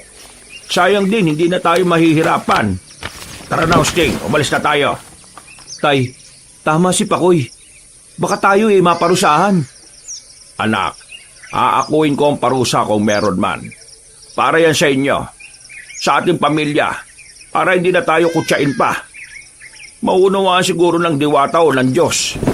Ang malaga, hindi tayo magbabago. Walang nagawa si Usting kundi ang sumunod na lang sa kanyang ama. Sumakay sila sa sasakyan ng mag-asawang Gina at Arman. Bahagya pa silang napatingin sa bahay nila kung saan nakatayo roon si Pakoy at Aling Juana na mababaka sa pag-aalala sa kanilang mga muka. Kalahating oras lang din ang binyahe nila Mang Gustin. Nagulat sila nang mapahinto sila sa isang malaking bahay. O baka mansyon na nga sa paningin nila. Pumasok ang sasakyan sa napakalaking bakuran. Sumilip sila Mang Gustin sa bintana at halos malula sila sa laki ng bahay. Pagkababa nila sa sasakyan, ay diretso agad sila sa silid kung saan umano naroroon ang dalagita. Panay ikot sa paligid ang paningin ni Usting. Habang paakyat sa mataas ngunit malawak na hagdanan, sapagkat noon lang siya nakakita ng ganun kalaking tahanan. Pagdating sa itaas, ay agad silang pumasok sa isang silid na may malawak na espasyo. At sa gitna, may malaking kama na may kurtinang itim. Nakita nila doon ang nakahimlay na dalaga at payapang nakapikit na parang natutulog lang. Ano kanya'y kinamatay? Siya po ay may karamdaman na hindi namin alam kung anong uri ng karamdaman. Lumapit si Mang Gustin at Usting sa dalagita. Agad na hinuwakan ng matanda ang palapulsuhan ng babae. Si Usting naman ay nakahawak sa noo ng dalagita habang tila nag-uusal ng panalangin. Habang hawak niya ang noo ng patay, ay nakakaramdam siya ng init na parabang sinusunog ang kanyang katawan. Hindi niya ito ininda at nagpatuloy siya sa panalangin niyang ang kakayahan mismo nila ang umusal. Ibinuka ni Mang Gustin ang bibig ng dalaga at hinipan ito. Saka itinikom at hinagod ang batok nito pababa sa kanyang likod na parabang hinihila niya pababa ang hangin. Narinig nilang tila bumuga ng malalim na hininga ang dalaga. Kasunod noon ay ang pagmulat ng kanyang mga mata. Hinawakan siya sa noo ni Usting at sa palapulsuhan, at unti-unting nagkaroon ng kulay ang mukha ng dalaga. Nang makita ni Gina at Arman na nabuhay ang kanilang anak, ay agad niya itong niyakap. Natuwa naman ang mag-ama sa nasaksiyang kaganapan. Masaya sila kahit papaano ay nadugtungan ng buhay ng iba. Kasalukuyan silang nasa sala nang bumaba si Gina mula sa taas at may iniabot kay Mang Gustin. Nagtaka naman ang huli kung ano ang laman ng sobre. Napatingin si Mang Gustin at Usting kay Gina nang sabihin nitong maliit lang na halaga kung tutuusin ang laman ng sobre. Maliit kumpara sa buhay na ibinigay nila sa kanilang pinakamamahal na anak. Napangiti naman si Gina at sinabihan si Sheila na magpasalamat kay Mang Gustin at Usting. Napatango naman ang dalaga at bahagyang yumuko. Salamat po Mang Gustin at Usting sa aking pangalawang buhay na inyong binigay. Saad ni Sheila at ngumiti. Tila nangilabot naman si Usting sa paraan ng pangngiti ni Sheila. Hindi niya alam kung napansin niyo ng kanyang ama. Pakiramdam ni Usting ay naglakbay ang kanyang kilabot sa buo niyang sistema. Sinamahan pa ng napakalamig na panahon. Ay walang anuman, iha. Naway gamitin mo ang iyong panibagong buhay sa tama. O paano? Kami hindi na magtatagal. Maraming salamat po. Ipapatid ko na kayo. Raul, parinig ka. Agad namang lumapit sa kanila ang tinawag ni Arman na si Raul. Napayuko pa ito bagya sa kanya at tumarap sa kanila. Yatid mo sila Mang Gustin at Usting sa bahay nila. Siguraduhin mong ligtas mo silang may hahatid, ha? Utang natin ang buhay ng aking anak sa kanila. Napayuko lamang ang nagngangalang Raul at nagpatiuna sa sasakyan na walang kahit anong salita.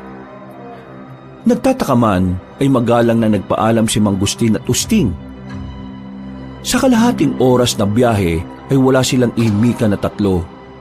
Si Usting ay nakatingin sa labas. Si Mang Gustin ay nakapikit habang si Raul ay tahimik lang na nagmamaneho. Nasa ganung tagpo si Usting nang bigla siyang napapitlag. Nagulat naman si Raul dahilan para bigla itong mapapreno na ikinagulat ni Mang Gustin. Napatingin naman si Raul sa kanya habang si Usting ay tila habol ng hininga. Ay, ayos ka lang ba, iha? May namumutla ka? Oh, ayos lang po ko, tay. Baka namalikmata lang po ako. Pasensya na po, Mang Raul. Napatango lang si Raul at muling pinaandar ang sasakyan. Tiningnan pa siya nito sa salamin habang siya ay habol pa rin ng hininga. Muli siyang napatingin sa labas nang umandar na ang sasakyan nila Arman. Hindi siya maaaring magkamali. Si Sheila ang nakita niya. Nagpasalamat si Mang Gustin kay Raul habang ang huli ay tahimik lang. Si Usting naman ay tila wala sa sarili na pumasok sa kanilang bahay. Wala din sa loob na nagmano siya sa kanyang ina. Bagay na ipinagtataka ni Aling Juana. Agad na tinanong ni Aling Juana si Mang Gustin kung ano ang nangyari kay Usting. Ha? Bakit? Napano ba siya? Napatawa pa si Aling Juana bahagya at sinabi kay Mang Gustin na kung bakit siya ang tatanungin nito gayong sila ang magkasama. Magsasalita pa sana si Mang Gustin nang lumabas si Usting na parabang aligaga. Maging si Pakoy na nakahiga na noon sa sofa dahil nakatulog kakaintay sa kanila ay biglang nagising dahil sa gulat. Usting, ikaw ba ayos lang? Tanong ni Mang Gustin sa anak na halos hindi mapakali kakapabalik-balik sa kanilang sala. Nagtataka naman si Mang Gustin habang nakatingin sa anak na tila ba hindi siya nito naririnig habang tinatawag niya. Lumapit siya sa anak at tinawakan nito sa balikat. Ngunit talagang hindi ito mapakali. Natigil lang ito nang niyugyug niya ng malakas. Oy, Usting! Ano ba nangyayari sa'yo? Napatingin sa kanya si Usting at umiyak na ikinagulat niya.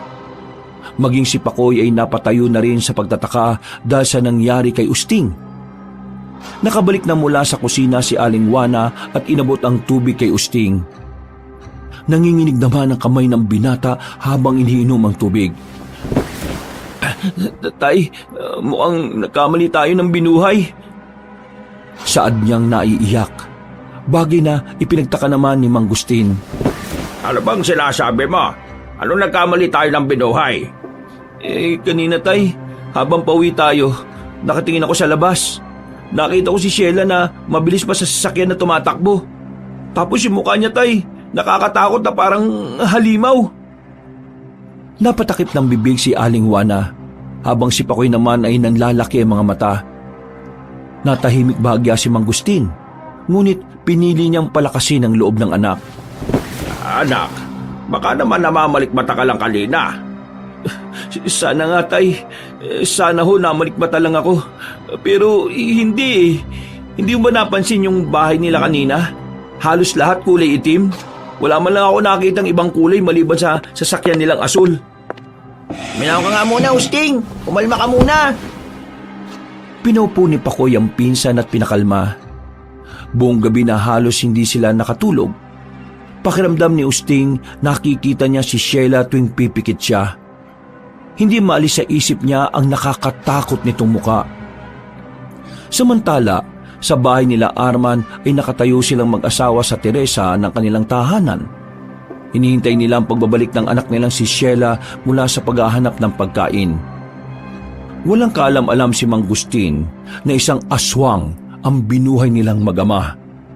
Namatay ito dahil napatay ito ng mga tagatugis ng aswang 5 taon na ang nakakaraan. Nang malaman nilang mag-asawang tungkol sa mag-amang Mang Gustin at Usting, ay hindi na sila nagdalawang isip na lumapit sa kanila. Nasa ganun silang tagpo sa terasa nang makita ang anak na si Sheila na naglalakad sa labas ng bakuran. Puno ng dugo ang kanyang damit at maging ang kanyang buong katawan. Nang umihip ang malamig na simoy ng hangin ay napasingap silang mag-asawa. Napangiti pa sila sa amoy ng dugo na kanilang nalanghap buhat kay Sheila. Pinagmasdan nila ang naglalakad na anak at patalo nitong pumasok sa bakuran at muling naglakad papasok sa bahay. Masaya si Gina habang pinagmamasdan ng anak. Sinabi niya sa asawa na masaya siyang makitang malakas muli ang anak. At ang dugot naman ng tao ang siyang mas nagpapalakas sa kanilang anak, bagay na sinang-ayunan ni Arman. Tama ka. Walang pagsigla ng aking tuwa na muli natin siyang makasama, mahal ko. Masaya silang nag-uusap nang may magsalita mula sa kanilang likuran. Paglingon nila ay si Sheila. Nakangiti habang may hawak pang lamang loob ng tao galing sa biniktima niya. Napangiting lumapit silang mag-asawa at niyakap ang anak. Inabot naman ni Sheila sa kanila ang dala nitong lamang loob at kanilang maganang pinagsaluhan. Anak, mag-iingat ka sa iyong paglabas. Ingatan mo ang iyong ikalawang buhay. Opo, Ama. Muli nilang pinagsaluhan ng nakuhang laman loob ni Sheila. Kung sino man ang nagmamay-ari nito'y wala na silang pakialam. Ang mahalaga ay masaya sila't muling nabuhay ang anak nilang si Sheila.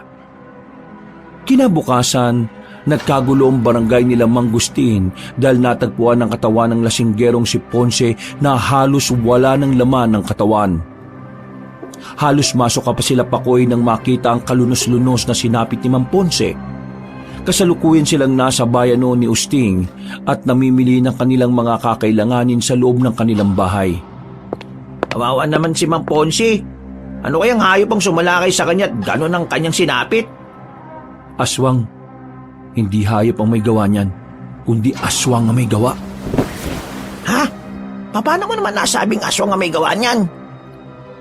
Hindi mo ba napansin na sa tagal na manginginom ni Mang Ponce at halos ilang taon na siyang natutulog sa kalsada kapag nalalasing hindi naman napapano yan? Mahinang tugon ni Usting sa pinsan habang napapatingin pa sa paligid. Na tila ba sinisigurado niyang walang nakakarinig sa kanyang boses. Napapatingin na rin si Pakoy sa paligid habang kausap si Usting. Naputol na lang ang usapan nila nang lumapit ang asawa ni Mang Ponce kay Usting at sinabing buhayin ng kanilang kaanak. Tila nagulat naman si Usting, kaya napatras siya bahagya. Mainam na lamang at kasama niya si Pakoy. Aling Susing, paano naman bubuhayin ng pinsan ko yan Wala naman ang laman loob ang asawa nyo. Kaya nga di ba sinasabi namin na kapag namatay ang kaanak nyo, huwag nyo munang ipapaimbalsa mo. Tingnan nyo nga yan, tinalo pang imbalsa mo Nayak naman ang asawa ni Mang Ponce habang yakap-yakap ang katawan ng asawang halos wala ng laman. Agad na hinila ni Usting si Pakoy. Tila ba naramdaman ni Usting ang bigat na dulot ng kakayahan niya. Isang responsibilidad na kay bigat dalhin. Isang pasanin na nagdulot sa kanya ng mabigat na pagsubok. Umuwi silang dalawa na laglag ang balikat. Nagulat si Mang Gustin at Aling Juana sa itsura ng dalawa. Para kasing pinagbagsakan ng langit at lupa ang kanilang muka. Sabay pa silang napaupo sa bangko na gawa sa kahoy sa bakuran nila habang walang imik. Ano ba nangyayari sa inyo, Pakoy, Usting? Para kayo natalo sa sugal sa mga mukha ninyo, Si Pakoy ang nagsalita sapagkat nanatiling walang imik si Usting. Tay, wala na si Mang Ponce. Patay na siya. Halos sabay namang nagulat si Mang Gustin at Aling Juana sa kanilang narinig. Abay, tara na anak. Punta na natin si Paring Ponce. Saad ni Mang Gustin kay Usting. Ngunit nanatili lang na walang imik ang binata na ipinagtataka ni Mang Gustin at Aling Juana. Kaya si Pakoy na naman ang muling nagsalita. Tay, malabo na mabuhay si Mang Ponce. Wala na po yung laman loob niya. Dahil pa po inimbalsa mo yung katawan niya. Kinabahan naman si Aling Juana dahilan para umusal siya ng dasal. Napatingin naman si Usting sa ina. Mababakas ang lungkot sa mukha nito. Hindi hayop ang umatake kay Mang Ponce, Nay, kundi aswang. Ano ba yung sinasabi mo, anak? Tay, ang binuhay natin ay isang aswang. Maniwala ka, Tay. Napansin mo, ilang taon na tayo dito pero wala namang nangyayaring ganito. Ngayon lang, Tay, buhat ng binuhay natin si Sheila. Natigilan si Mang Gustin sa sinabi ni Usting. Naisip niyang marahil ay totoo nga ang sinasabi ng anak. Hindi siya umimik. Panandalian siyang tumahimik. Ngunit nang maisip niyang mukhang mabuting tao naman si Arman at Gina, ay sinabi niya sa anak na baka nagkamali lang ito. Tay, mahina bang pakiramdam ninyo? Ama si Pinsan, ang mainam mag-iingat na lang tayo. Natatakot ako para sa mga kapatid ko. Tay, wag naman sanang may mangyari sa amin na pamilya mo. Bago mo mapagtanto, na totoo sinasabi ko. Saad ni Usting sabay akyat sa itaas. Naiwang walang imik si Mang Gustin. Meron sa bahagi ng utak niya na sinisisi niya ang sarili na nagpasilaw siya sa malaking halaga. Mukhang siya pa ang nagdala ng kamalasan sa bayan nila dahil sa kanyang pagiging makasarili. Lumipas ang araw na halos sunod-sunod na ang patayan. May mga bangkay sa kanilang baryo na minsan ay mula pa sa karatig bayan. Nabahala na ang lahat ng tao sa barangay nila Mang Gustin. Kaya naman binilinan niya ang kanyang pamilya na huwag silang lalabas kapag takip silim na hanggat hindi nakikita ang tunay na salarin. Ang pamilya naman ni Pakoy ay sa kanila Mang Gustin muna na malagi para mapanatili silang ligtas. Umaga pa lang ay namimili na sila ng mga kailangan nila sa loob ng bahay para hindi na sila lalabas pa kapag takip silim na. Sa bakuran ay nag-usap sila Usting, Pakoy at Mang Gustin. Napag-usapan nilang kailangan nilang makita ang diwatang nagbigay sa kanila ng kakayahan upang itanong kung paano mamatay ang aswang. Kung totoo ngang aswang ang nananalakay sa kanila. Patawarin niyo ako, anak. Mukhang ako pa nagdala sa bayang ito ng kapabakan. Nasilaw ako sa malaking halaga na ipinagkaloob ng mag-asawa. Huwag na ninyong sisihin ang sarili nyo, Tay. Hindi naman natin alam na mga anak pala sa dilim ang pamilyang yon. Bakit hindi natin puntahan ang pamilyang yon? Huwag na, Tay. Masyado mapanganib. Hindi tayo susugod sa laban na hindi natin alam kung anong mabisang pangontra sa aswang. Isa pa, Tay, hindi natin alam kung anong lakas meron ng mga aswang na yun. Kailangan natin makaisip ng paraan. At kailangan makita nyo ang diwatang may 3 katauhan. Sinang-ayunan nila ang sinabi ni Pakoy. Kailangan nilang makita ang diwata na may 3 katauhan at itanong sa kanya kung anong mabisang gawin para matalo ang aswang. Ang problema nila'y hindi nila alam kung saan at papaano muling makikita ang diwata. Isang gabi, malakas na sigaw ang namayani sa madilim na daan. Sigaw na tila walang nakakarinig. Mga hiyaw na tila ba ang sarili lang ang nakakarinig. Panay ang kanyang takbo. Pilit tinatakasan ng kamatayan na umahabol sa kanya. Isang nilalang na malakas kapag madilim. Nilalang na anak ng dilim. Nagkubli siya sa loob ng gubat. Pilit isinisiksik ang sarili sa isang puno para hindi mahuli o makita ng halimaw na nais pumatay sa kanya. Katahimikan ng namayani. Tanging mahina ngunit impit niyang daing ang naririnig niya. Dahil sa takot at pangamba sa kanyang buhay, kahit ang manalangin ay hindi na niya nagawa. Napasigaw siya ng buong lakas nang biglang may sumilip mula sa likod ng punong kanyang pinagtataguan. Isang nakakatakot na nilalang na nakasuot ng magarang kasuotan. Hindi niya malaman kung ito ay puti o pulang damit, o di kaya ay puti na nabahiran na ng dugo. Isinigaw na niya ang lahat ng kanyang makakaya. Ngunit tila ba ang gabing yon na talaga ang kanyang katapusan. Marahil ay hanggang doon na lang ang ilaw ng kanyang kandila at tuluyan na nga itong naupos. Wala na siyang nagawa ng kagatin siya ng demonyong nagtatago sa magarang damit. Winakwak ang kanyang katawan at kinuha ang kanyang laman loob. Ang huli na lang niyang naisip ay ang kanyang pamilya. Masayang-masaya si Sheila habang kinakain ng laman loob ng kanyang biktima. Para sa kanya, mas masarap sana kung sariwa pa ang mga laman loob katulad ng sasanggol o bata. Ngunit pagtsatsagaan na lamang niya ito, kesa naman sa hindi siya makakain. 5 taon nang nakalipas buhat nang siya ay mapatay, kaya nung siya ay nabuhay, ay naramdamang muli niya ang pagkauhaw at pagkasabik sa dugot laman ng tao. Napahinto siya na may sasakyang kulay asul na pumarada sa di kalayuan. Napatayo pa siya habang hawak sa magkabilang kamay niya ang mga laman loob ng kawawang biktima. Hindi lang siya umimik nang makita ang kanyang mga magulang na papalapit sa kanya. Anak, Sheila, halika na anak. Umuwi na tayo. Baka may makakita pa sa'yo dito.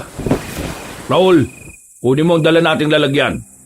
Ilagay mo ang mga laman loob ng madala natin pauwi. Agad namang sumunod si Raul. Kinuha nito ang lagayan at dinala sa kinaroroonan ng biktima. Kinuha niya ang mga laman loob at nilagay doon. Saka dinala pabalik sa sasakyan kung saan nakasakay na ang kanyang mga pinagsisilbihan. Sa sasakyan, panay ang ngata ni Sheila ng laman loob. Maririnig na naman ang tawa ng ina nito na parabang aliw na aliw ito sa ginawa ng anak. Habang si Raul ay tahimik lang na nagmamaneho hanggang makarating sila sa tahanan ng mga amo. Raul, ikaw nang bahalang magpahanda niya kay Suliman ha. Sabi mong gandahan niya ang pagkakaayos ng ating mapagsasaluhan. Agad namang sumunod si Raul at nagtungo sa kusina para ipaayos ang bili ng amo.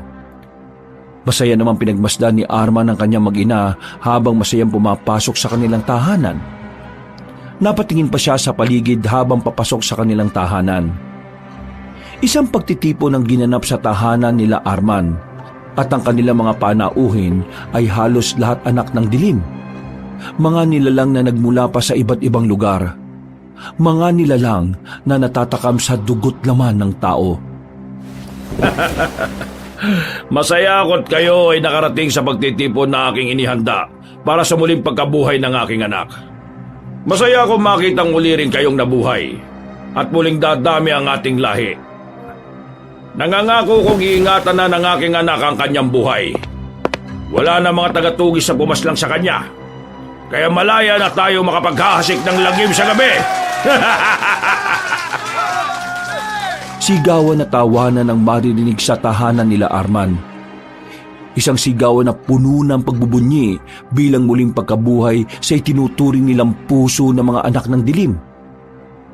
Nakasalalay ang buhay nilang lahat kay Sheila na siyang itinakda noon na magiging ugat sa lahat ng puno.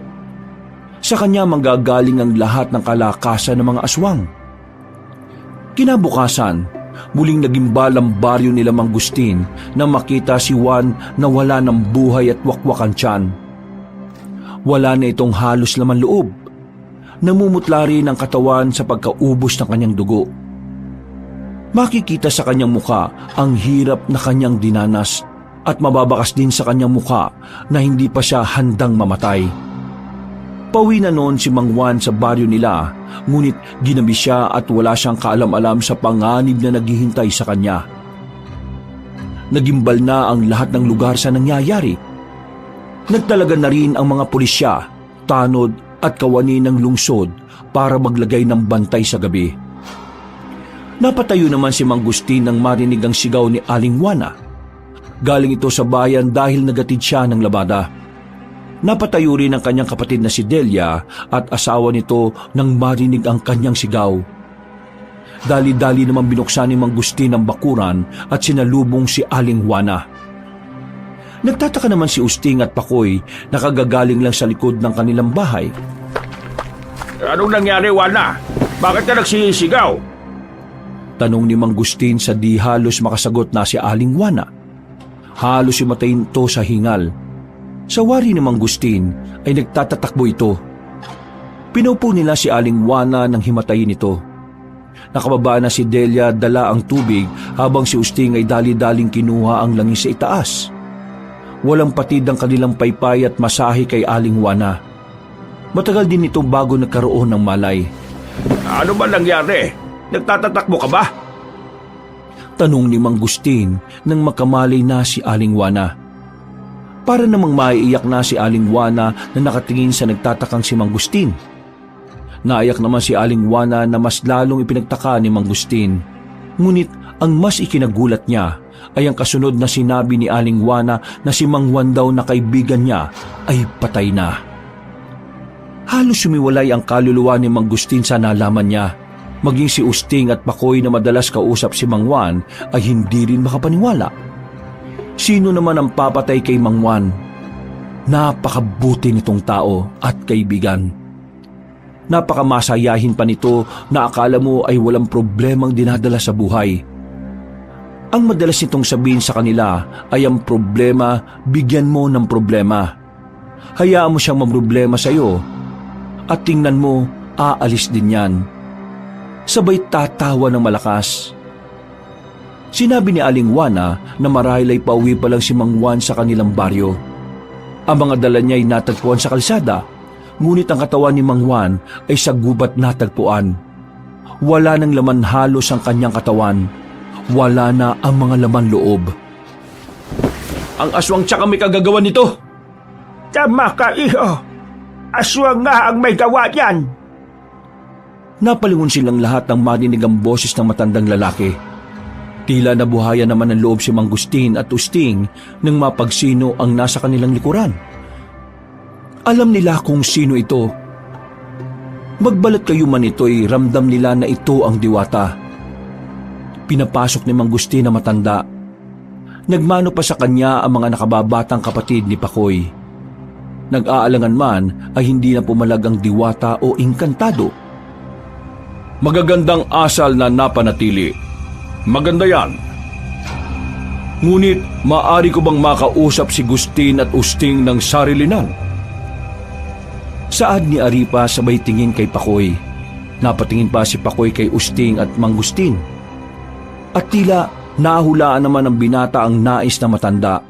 Kaya agad niyang inaya sa taas ang pamilya at si Aling Juana. Tara na po sa taas. Doon na po muna tayo. Daywana, halika na. Masahin ka namin doon.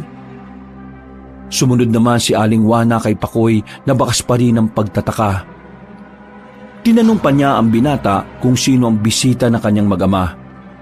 Isipin mo na lang na tutulong sa atin na maging ligtas sa aswang. Tara, nanay.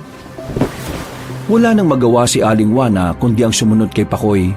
Sinundan lang nilang tatlo ang mga umakyat. Naririnig pa nila ang pag-iyak muli ni Aling Juana. Nilabag mo, Gusti, ng mga kondisyon ko. Sinabi ko sa iyo na huwag kang tatanggap ng malaking halaga kapalit ng iyong serbisyo. Naunawaan ko at aminado ko sa kasalanang nagawa ko. Patawarin niyo po ako. Masaya kong marinig ang paghingi mo ng tawad. Ano po nga aming gagawin, mahal ng diwata? Ako ay hindi diwata. Ako ay isang elemento. Wala akong kasarian. Ako ay pwedeng maging lalaki o babae. Saad ni Arifa dahilan para magkatinginan sila Mang Gustin at Usting. Kayo ang nagbigay buhay sa ugat ng aswang na isang lahi ng mandugo. Ugat ng aswang? Oo, ugat ng aswang. Siya ang nagbibigay buhay sa lahat ng aswang sa kanilang kalahi. Namatay na ang batang yon, 5 taon na ang nakakaraan. Siya ay napatay ng mga tagatugis na sinuguri ng kalikasan. Ngunit siya ay nagbabalik para magasik muli ng lihim. Nagkatinginan lamang ang mag-ama. Hindi nila akalain na aswang ang kanilang binuhay. Kaya pala sa simula pa lang ay kakaiba na ang mag-asawa. Maging ang kanilang tahanan na halos kulay itim lahat ang kulay. Humanda kayo sa kabilugan ng buwan, magkahasik na sila ng kasamaan. Kahit nakasarado ang mga bahay ay kanilang papasukin. Ngayon pa lang maganda na kayo. Bawat bahay ay kailangang may mga pangontra sa kanilang pintuan at bintana. Isinalaysay lahat ni Arifa ang pwedeng mga gawin para maging ligtas sa mga mamamayan. Sa kabilugan ng buwan, wala na dapat lalabas. Lahat sila ay dapat nasa kanilang mga tahanan na. Kailangan bawat lalaki ay titipunin para sila ang maging pinuno sa bawat tahanan. Manguha sila ng mga kawayan at gawing bangkaw at ilagay ito sa palibot ng bahay at lagyan ng krus na gawa sa dahon ng niyog ang pinto, bintana o ano pang parte ng bahay na pwedeng lusutan ng aswang. Siguraduhin may bendisyon ng mga krus na dahon ng niyog para mas mabisa. Kailangan din maglagay ng mga tinik ng suha lalo na kung may mga nagdadalang tao sa isang tahanan. Bago lumusog sa baryo ang mga aswang, ay uunahan na natin sila sa malaking bahay sa gitna ng gubat, kung saan binuhay ninyo ang kanilang ugat o daluyan ng buhay. Huwag matakot. Magpapadala ako ng mga sinugo ng kalikasan para tumulong. Ngunit kayong mag-ama, dapat nakatuon sa kanilang ugat na inyong binuhay. Bibigyan ko kayo ng lakas para matalo siya, ngunit sa isang kondisyon. Ano po ang kondisyon? Sabihin niyo lamang po at aming tatanggapin. Bilang kaparusahan sa hindi pagsunod sa aking mga inutos na dapat gawin, ay aalisin ko ang inyong kakayahang makabuhay ng patay. Kasalanan ko at ako'y nabulag sa alaga. Tatanggapin ko po ang inyong parusa. Pagkawika noon ni Mang Gustin ay biglang nawala si Arifa. Nagkatinginan pa silang mag-ama at agad na nagpasya na kausapin ang kanilang mga kababayan. Wala silang sinayang na oras. Sila ay nagtipon-tipon at pinag-usapan ang kanilang plano. Mainam na lang ay pumayag ang lahat para sa kanilang pamilya. Kinabukasan, naging abala ang lahat sa paggawa ng mga pananggalang at pangontra. Ang mga kalalakihan ay abala sa pangunguha ng mga kawayan habang ang mga kababaihan ay nagkakabit ng mga tinik ng suha at mga krus na gawa sa niyog. Isa-isa rin binindisyonan ng kanilang kuro paroko ang mga krus. At ang mga mamamayan na hindi masyadong matibay ang tahanan ay sa simbahan panandaliang nakituloy hanggang matapos ang laban. Kabilugan na ng buwan, ang lahat ay nasa tahanan na. Ang iba nasa simbahan na malagi. Naganda na si Mang Gustin at Usting. Natatanaw na rin nila ang mga sugo na ipinangako ni Arifa na ipapadala niya. Nakahanda na sila sa madugong pakikipaglaban-laban sa mga halimaw na hayok sa dugot laman. Kinakabahan man, ay nilakasan na lang nila ang kanilang mga loob. Alam nilang hindi sila pababayaan ng Panginoon. Nay, kasama ako sa inyo. Hindi, dito ka lang. Kailangan ka dito sa bahay. Baka may aswang na pumarito. Tatandaan mo, kapag may aswang na pumunta dito latiguhin mo kaagad ha. Ikaw ang aasahan namin, Pakoy, para magbantay dito. Naintindihan mo ba ako? Oo, pinsan. Sa totoo lang, kinakabahan at natatakot ako pero makakaasa ka na hindi ko sila pababayaan dito. Saad ni Pakoy, si Aling Juana naman ay binilinan ang mag-ama na mag-ingat sa kanilang pupuntahan. Magsasalita pa sana si Mang Gustin nang magsalita si Arifa sa may pintuan sa kanyang anyong matandang babae. Kayong mga natitira dito sa bahay ay huwag lalabas anuman ang inyong makita o kahit kilala nyo pa. Kahit makita nyo sa labas ang inyong kaanak o mismong si Gustino Usting na nasa labas, ay huwag nyong pagbubuksan. Saad ni Arifa habang napapatingin kay Aling Juana. Nagulat naman si Aling Juana sa mga titig ni Arifa sa kanya. Lalong-lalo ka na. Saad niya kay Aling Juana na kinagulat naman ng huli. Nagtanong pa siya kung bakit siya ang itinuro ni Arifa. Masyado kang malambot. Kapag nagpalinlang ka sa anumang makikita mo, mamamatay kayong lahat dito. Mamamatay ka. Kaya narito ko para balaan ka. Dahil nakita ko sa aking pangitain na bubuksan mo ang pinto. Dahil sa iyong katigasan ng ulot katangahan, ay mamamatay ka at ang inyong pamilya. Napatingin naman silang lahat kay Aling Juana, habang ang huli ay mababakas pa rin ang pagkagulat sa kanyang mga mata.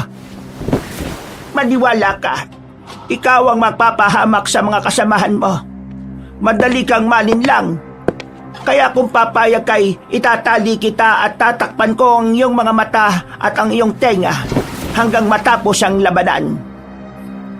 Natawa pa bahagya ang ginang sa tinanong si Arifa kung sino ba ito para pagsabihan siya ng ganon. Hindi siya sinagot ni Arifa, bagkus hinawakan siya nito sa kanyang kamay. Napapikit si Aling Juana at nakita niya ang isang pangitain na pinakita ni Arifa sa pamamagitan ng utak nito. Nakita niya si Usting sa labas na humihingi ng tulong.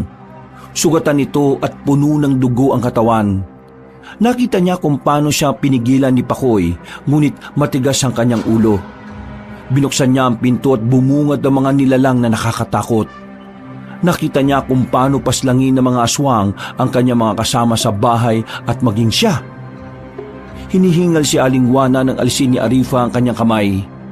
Napayak siya habang sinasabing papayag na siyang itali at takpa ng mga mata at tenga niya. Ang puso ng isang mapagmahal na ina o asawa ay madaling malinlang. Dahil ang wagas na pag-ibig ay nakakatanga minsan. Kaya tatakpan ko ang mata at tenga ng isang mapagmahal na ina at asawa. Ilagay mo siya iho sa loob ng silid at lalagyan ko ng mahika na hindi niya maririnig o makikita ang mapanlinlang na mga halimaw. Ang aparador sa sala ang naisip ni Pakoy na paglalagyan ni Aling Juana. Mainam umano doon at natatanaw niya lang ang ginang. Pinasok nila si Aling Juana sa aparador at dinasalan ni Arifa. Matapos dasalan ay isa-isa silang binigyan ng diwata ng mga pananggalang laban sa aswang. Pagkunway nawala siyang bigla na ikinagulat ng pamilya ni Pakoy. Tayo na, anak. Pagpalain nawa tayo ng Panginoon. Opo, Tay. Alam kong hindi niya tayo pababayaan. Bakoy, ikaw ang bahala sa pamilya natin, ha? Ikaw ang inaasahan ko na magbabantay sa kanila. Opo, Tay. Mag-iingat po kayo. Umalis na sila upang magtungo sa gubat. Natatanaw pa nila ang ibang mga sinugo na naghihintay sa kanila sa labas. Nang makababa na sila'y agad silang umalis patungo sa gubat. Tahimik lang silang nakamasid sa malaking bahay. Hindi nila alam kung gaano karami ang kanilang mga makakalaban. Tanging tiwala na lamang sa Panginoon ang kanilang baon. Hindi man sila tulad ng mga sinugo ng mga antingero at antingera na may kapangyarihang tinataglay, ay alam nilang di sila pababayaan ng Diyos.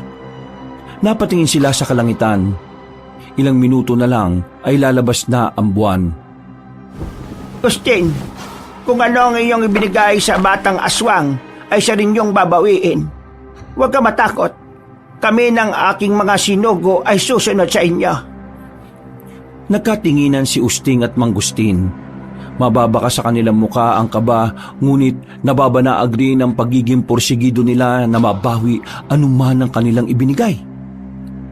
Hinawakan ni Mangustin ang kamay ni Usting at sinabing sila ay mananalangin. Sabay pa sila halos pumikit at si Mangustin ang umusal ng dasal. Aba, higit kayong makapangyarihan sa lahat. Patawad at ako'y nasilaw sa pera. Ngunit ako po ay nagpapakumbaba at lumuluhod para humigit ang tawad. Diyos ko, bigyan mo po kami ng lahat ng lakas na nagmumula sa inyo para aming magapi ang kadiliman. Salamat po, Ama, sa tanging pangalan ni Jesus na inyong anak. Amen. Matapos manalangin ay sinenyasan na ni Mangustin si Usting na susugod sila. Hindi pa man sila nakakatayo ay may narinig silang iyakan ng mga bata. Nanlalaki ang mga mata nila nang makita ang mga batang nakapila. Habang si Sheila ay nakatayo sa kanilang teresa, mas lalong tumapang si Usting na iligtas sa mga bata. Mas sinigpitan niya ang bigkis ng kanyang pananampalataya na di sila pababayaan ng Panginoon. Tara na, anak. Kaya natin to. Kasama natin ang Panginoon, Tay. Wala tayong dapat na ikatakot. Lumabas na sila at pumasok sa malaking bakod. Mabilis namang nakasunod ang mga sinugo. Magaling silang kumilos. Mabilis ngunit tahimik. Nang makapasok na sila'y agad silang nagkubli sa puno na nasa loob ng bakuran. Pinagmamasdan nila kung gaano karami ang mga aswang. Napatingin sila sa tirasa nang magsalita ang ama ni Sheila. Mga mahal namin kalahi, makinig kayo lahat. Masaya ako sa inyong pagdalo sa ating munting salo-salo. Pagmasdan nyo itong mga bihag. Sila ang aking inihanda bilang pasasalamat sa panibagong buhay niyong lahat. Malakas na hiyawan ang maririnig sa paligid. May mga alulong pa na di nila alam kung aso ang may likha o ang mismong mga aswang. Nasa ganun silang tagpo nang may humawak sa kanilang likod.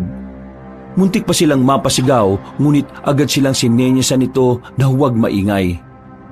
Nang maaninag nila kung sino ang taong yun sa likod nila, ay nagulat sila dahil ito ay walang iba kundi si Raul. Humingi siya ng tulong na iligtas siya at ang kanyang anak laban sa aswang. Sila pala umano ang nagmamay-ari ng bahay na inangkin ni Arman at Gina. At para hindi sila patayin ng aswang, ay nangako silang pagsisilbihan nila ito. Labag man sa kanilang kalooban, aniya kapag may pulang bandana sa magkabilang balikat ang kanilang makikita sa loob ng bahay, ay yun ang kanyang pamilya. Palatandaan umano yun na hindi sila kalaban. At palatandaan din yun para hindi sila galawin ng mga aswang. Binigay niya ang lahat ng detalye sa loob ng bahay, bagay na ipinagpasalamat ni Mang Gustin. Agad na pinadala ni Mang Gustin ang mensahe sa ibang sinugo, bagay na kanilang naunawaan. Sinabihan niya si Mang Raul na puntahan ang pamilya at sabihing magsisimula na ang laban. At ilagay sila sa isang ligtas na lugar. Nalalapit na ang pagsibol ng buwan at ang ating mga bihag ay maaari na niyong tikman. Konting panahon na lang, aming mga kalahi. Mukhang nakakasiya at kayo Napatingin naman lahat sa kanila at nagmistula sila mga pusa habang umaatras. Napangiti naman si Mang Gustin na nakatingin sa kanila. Bakit gulat na gulat kayo? Gustin, napadalaw ka, kaibigan. May gusto lang akong bawiin at makita. Kumusta na yung anak mo? Titigan mo na ng mabuti dahil mamaya babawi ako na yan ng buhay. Hindi ako papayag na mahawakan niyo ang anak ko. Saad ni Arman at napatingala sa langit na parabang hinihintay ang paglabas ng buwan. Si Gina naman na kanyang asawa ay niyakap ang kanyang anak. Huwag mo na hintayin ang buwan. Hindi lalabas yan. Kaibigan kasi ng diwatang kasama namin ng diwata ng buwan. Kaya kung ako sa inyo, bitiwan at pakawalan na ninyo ang mga bihag. Saad ni Usting, sabay latigo sa mga aswang. Nagsigawan naman ang mga bata kasabay ang paglabas ng mga sinugo ng kalikasan. Tinipon ng mga antingera ang mga bihag sa isang ligtas na lugar. Nilagyan ng selyo para hindi magalaw ng aswang. Nakipagsagupaan sila sa anak ng dilim. Hindi nila hinayaang makapagpalit anyo ang mga ito. Tay, ako na bahala sa mag-asawa. Ikaw na bahala sa anak nila. Ayaw mo ba sila, anak? Ang bata nga na ibinigay ko sa inyo at nang di ka atakihin sa Rayuma. Kaya ko na to, Tay. Malakas pa ang mga buto ko. Ikaw ang maganda. Ihanda mo yung tuhod mo. Mabilis tumakbo yung aswang na yun. Nakasar ka pa. Sige na, ako nang bala sa batang aswang. Basta huwag ka rarayumahin Ikaw din. Saad ni Usting sabay takbo paakyat. Nakatano naman si Arman at Gina sa mga naglalaban na mula sa itaas na parang Diyos. Itinaas ni Mang Gustin ang kanyang latigo na nakatapat kay Sheila. Agad namang hinawakan ni Gina ang anak. Hayaan mo akong lumaban sa kanya, ina. Naamoy kong mahina siyang nilalang. Hayaan mo akong ipalapa ko siya sa ating mga kalahi. Saad ni Sheila at tumanda na para tumalon. Nang makita ni Mang Gustin na tila handa na si Sheila, ay inihanda na rin niya ang kanyang sarili.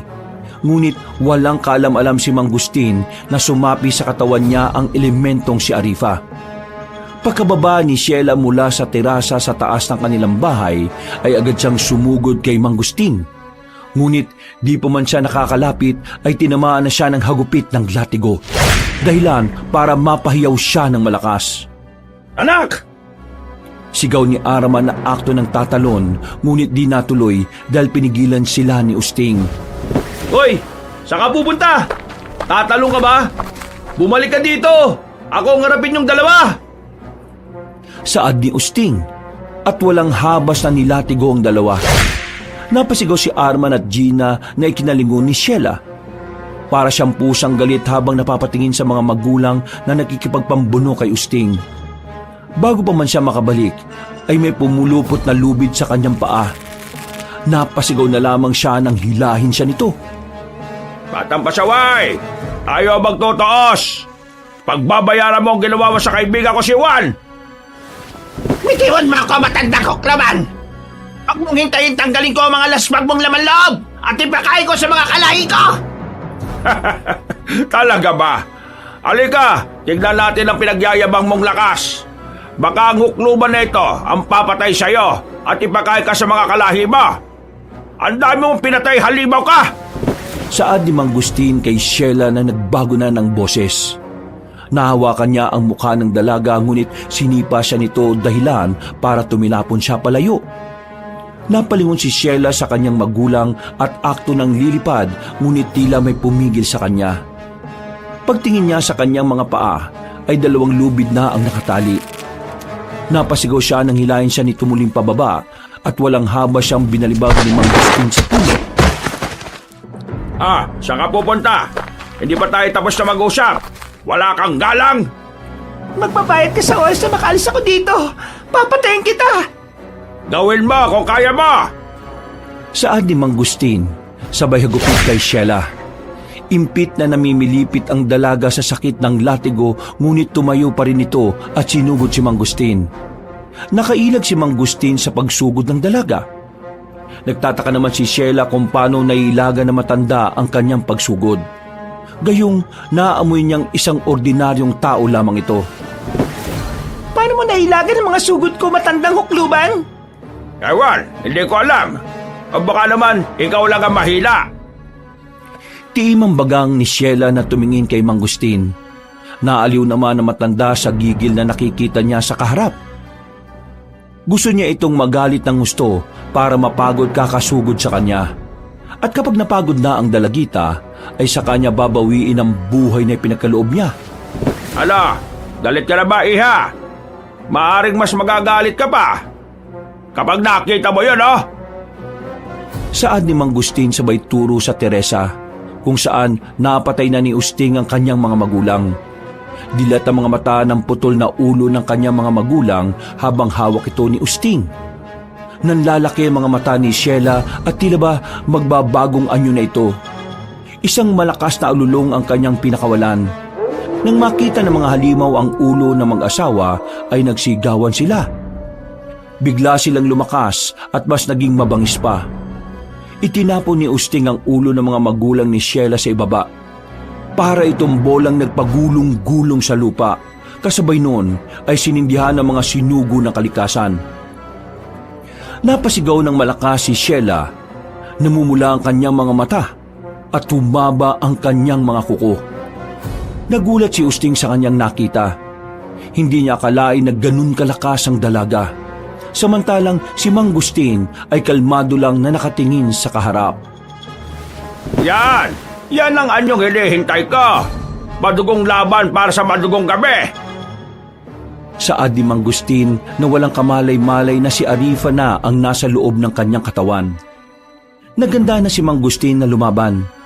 Samantalang si Usting ay akto ng bababa para tulungan ng ama na may humarang sa kanyang daraanan. Mang Raul, bakit kayo naririto?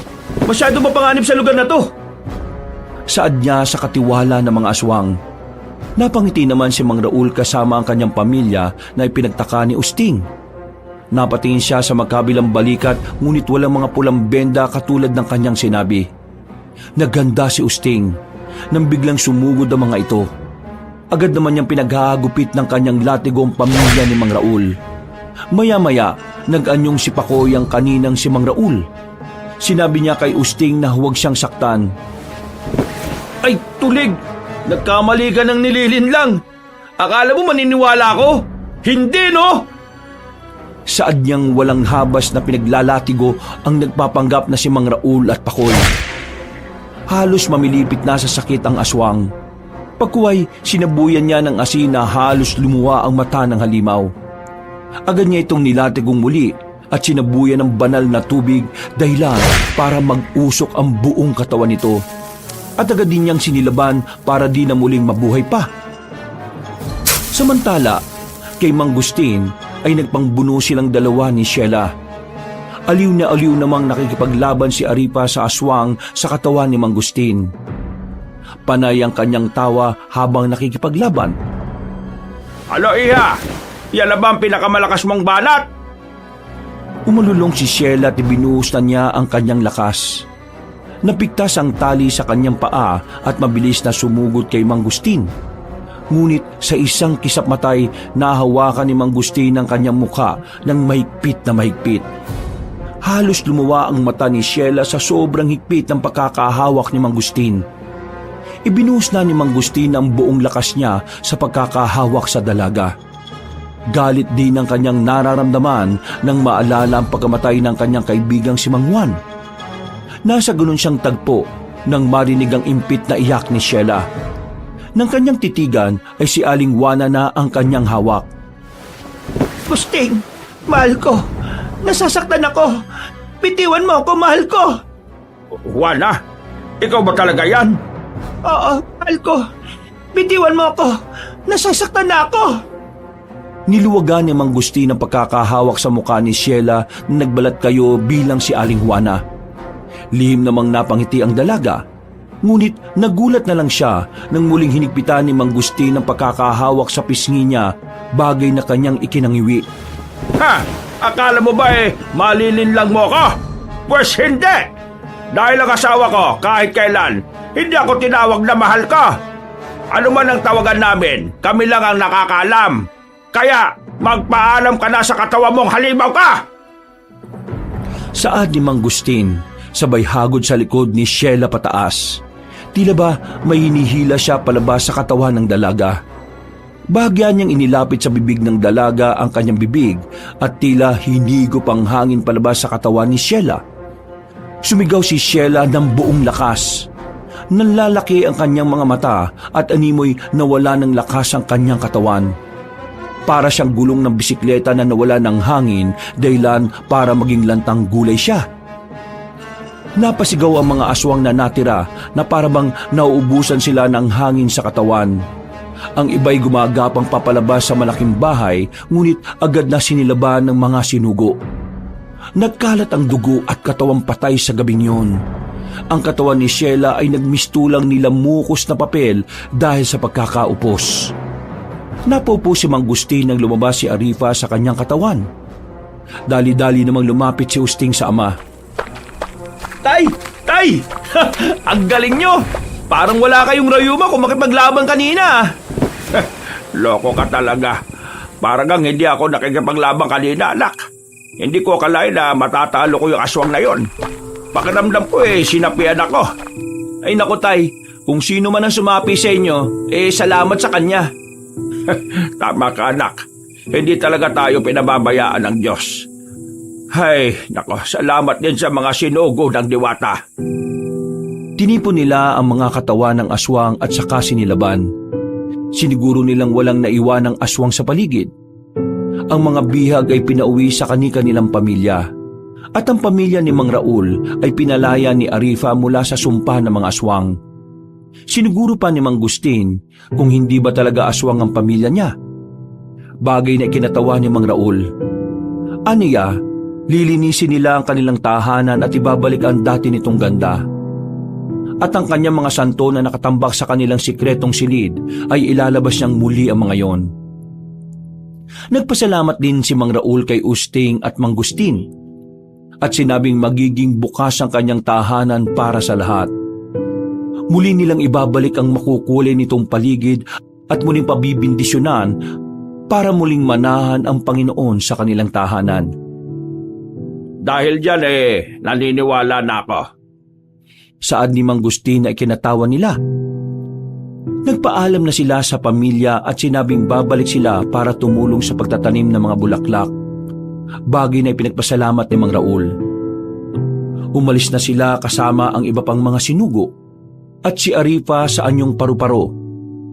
Pagdating sa bayan ay nagpasalamat ang mag-ama sa mga sinugo at kay Arifa. Tulad ng ating napagkasunduan, binabawi ko na ang inyong angking galing. Salamat sa inyong kabutihan. At dahil dyan, ay ginagantimpalaan ko kayo. Sa inyong silid ay may isang ginto.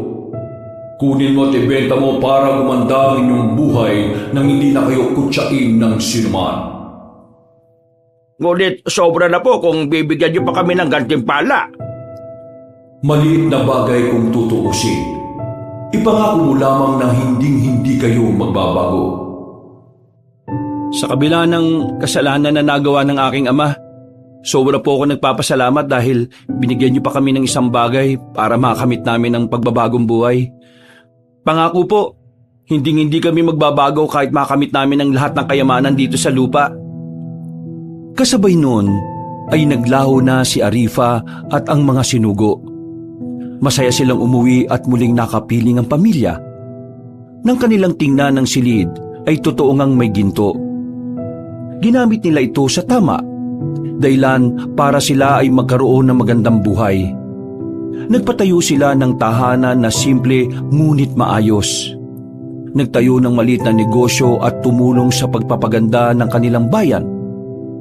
Muling naging tanyag si Mang Agustin, hindi dahil kaya niyang bumuhay ng patay, kundi ay nakilala siya dahil sa mga tulong na ibinigay niya sa mga kababayan. Naging bukas siya sa lahat ng nangangailangan ng tulong niya, lalo na sa pinansyal. Anila, kapag mabuti ang iyong puso, palaging may biyayang nakalaan. Ang Diyos ang gaganti sa lahat ng iyong ginawang kabutihan. At siya rin ang mag-aangat sa iyo para makita ang iyong kinang. Wakas,